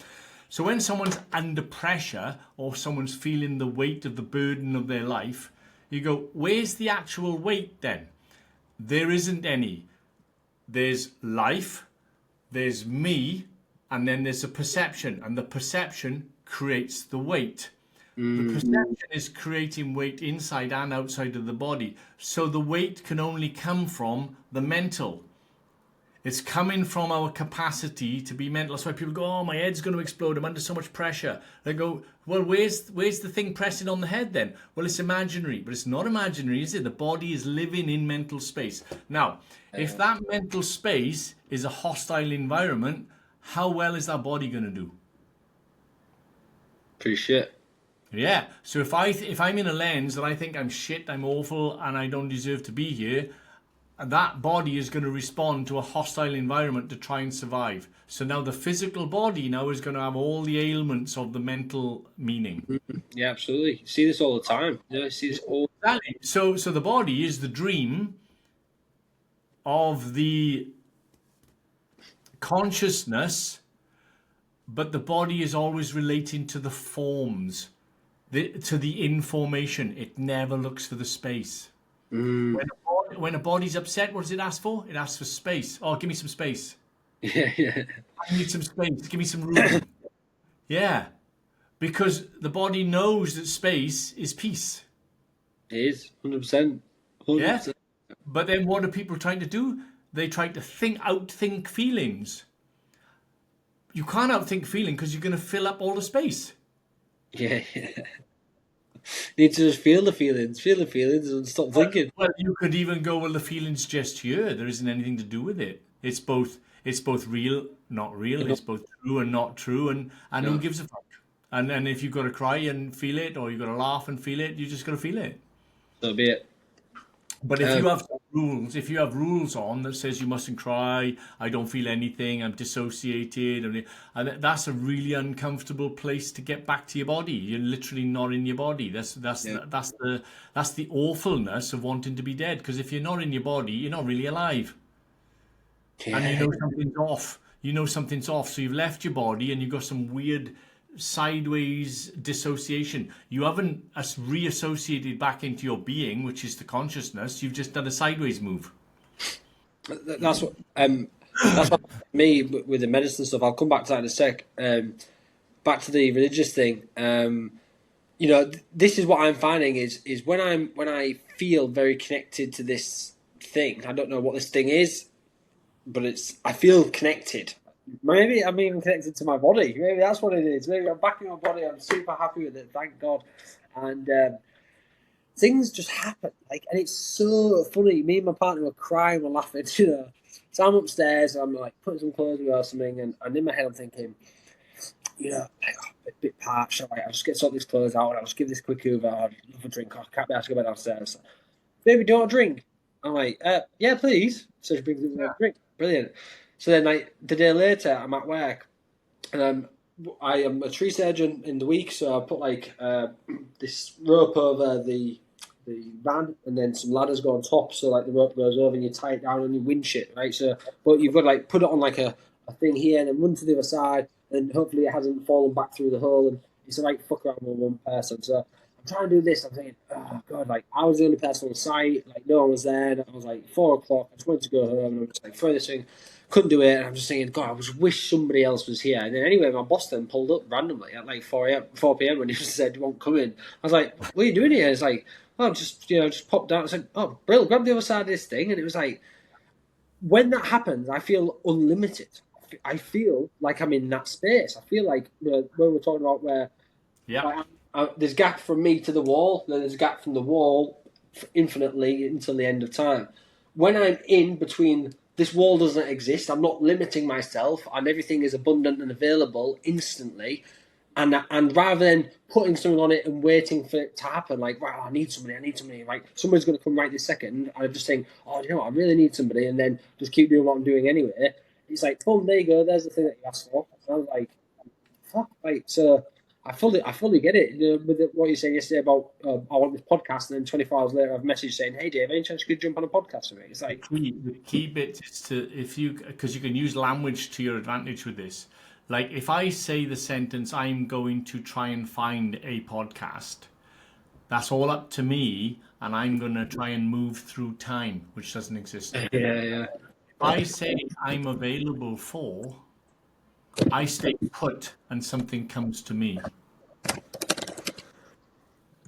Yes, don't move. That So one, then that. that's using the present moment and something bigger than myself to bring it. When I'm in a lens, I can't do that because that's where I'm trapped and isolated from the source that would bring it. Yeah.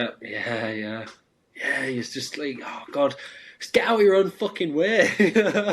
That's what it is, isn't it? Get Yeah, out but of you your own can't fucking. because it's not a choice until it's a choice. That's why I do the courses. And this is just to finish this off now because we're on Yeah, the 2 hours here. But one of the things that happens is that when I was doing neurolinguistics, which is the 8-day course, I was finding that people, very much like yourself, they would have the skills and then they would come some sort of skills, but they was like, they're not integrating this properly. And then I was like, oh, I'll start a membership group. So when we did COVID and people were really struggling, I was like, oh, come on, let's just start a membership group because everybody was stuck in their houses. And that's where the membership came from. It's been running, years now. But I found that after every course, the reason I can go so deep into the identity lenses in a 2-day course and a 4-day course is because we've got that container. The container, without the container, we wouldn't be able to do it because people are going really coming face to face with identity, and then they go, well, you can't just leave them like that after opening up to an identity position. It's like they need backup. People need to be supported in the integration. It's the same as the medicine ceremony. You do a ceremony, all sorts of stuff gets busted open. Sometimes people don't do well with that unless they've got some sort of integration process. absolutely. That's the most important part, honestly. And you probably saw my Facebook status yesterday. I'm moving away from this alternative medicine practice, and I'm really just focusing on how to create fucking lasting change and helping people get there, because that's the only thing that matters. Like, you can drink all the medicine in the world, you can do all these fancy things. It doesn't mean anything. It's No. literally it's great. You learn loads of stuff, and if you like getting high, it's even fucking better. But like in reality, it doesn't equate to anything. Like, yeah, you're getting new information, but new information is pointless unless it's acted upon, like unless it's done something about, like, which nobody ever does. They just go and do another ceremony, and then 2 weeks later do another ceremony, and you just end up in this pickle of just doing ceremonies with all this information that you're never going to use, and then fucking you're still in the same position you was 6 years ago, but you just think you're in a less position because you're hanging out with hippies. It's like, so yeah. It's the. Are you okay for us to end on this in a minute? Right. Yep. Okay. So this is a bit that I wanted to say. It's like, and it's I think it's an old fable or old Buddhist whatever story where you've got a thorn in your foot and then you've got to get another thorn to get the thorn out, and then you've got to remember to throw both thorns away. And that's the same where you've got the body, it's got something in it, it's got a thorn in its foot, and then you've got to get another thorn, and then you've got to dig the first thorn out, but you don't keep hold of the second one just after you dug it out. That's the end of the process. You throw them both away. That's the same with neurolinguistics. That's the same with every course that I do. The ultimate position, which has to have a journey, because you can't just drop people into just, it's okay to just be you and it's okay to just be in this moment. That's not enough. That's ultimately what everybody's looking for. It's okay to be me, and it's okay to be in this. It's okay to just be in this moment, being me. That's ultimately what everybody's looking for. But Yeah. because it's so well hidden here, underneath all the lenses that conditioning we put on, we can't see it. So like you said, you're writing down those things which are the like little processes that just create a little bit more space, a little bit more space, a little bit more space, a little bit. Oh, a lens. Okay, lens goes big amount of space. Another lens goes big amount of space. But ultimately, in the end, you will end up with it's all just made up, and you see the dream. Now, do I see it?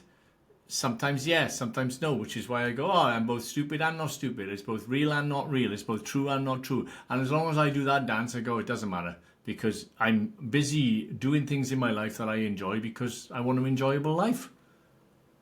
And everybody is invited to an enjoyable life. There is nobody, you're not excluded from an enjoyable life unless you are believing the thinking that is limiting you inside an unenjoyable life. You're literally covered over your own joy with the story. And if that story is, if you keep validating the story innocently, then you get to live in the limit of the story. And that's a horrible thing to watch someone do.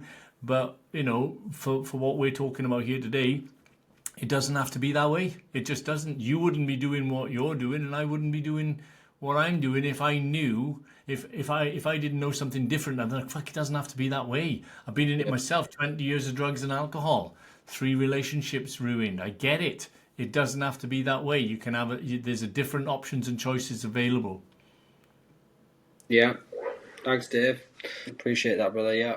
Well, I think we should, give it a couple of weeks and maybe do it again and just see what else comes up, see what feedback, and what might be useful for people is to ask some questions. Like you put some great questions there, to get some more specific questions from people, and as we collect them, maybe do it again and go through some of the questions. Yeah, absolutely. Yeah, Dave. One last question. Actually, 2 little tiny ones. One before last is, can you recommend anyone that's suited for this podcast? Do you think anyone that you know, maybe some students of yours or anything that would be? I'll have a think about that one. Yeah, Yeah. I'll have a think about that one. And the last one is, what clothes do you wear in your dream? I'm in a pink mankini. I am. I'm in a pink mankini that is so tight. I got one bollock hanging on each side of it, and I got to be really. I got a sword as well, so I got to be careful. You got to protect your bollocks at all times.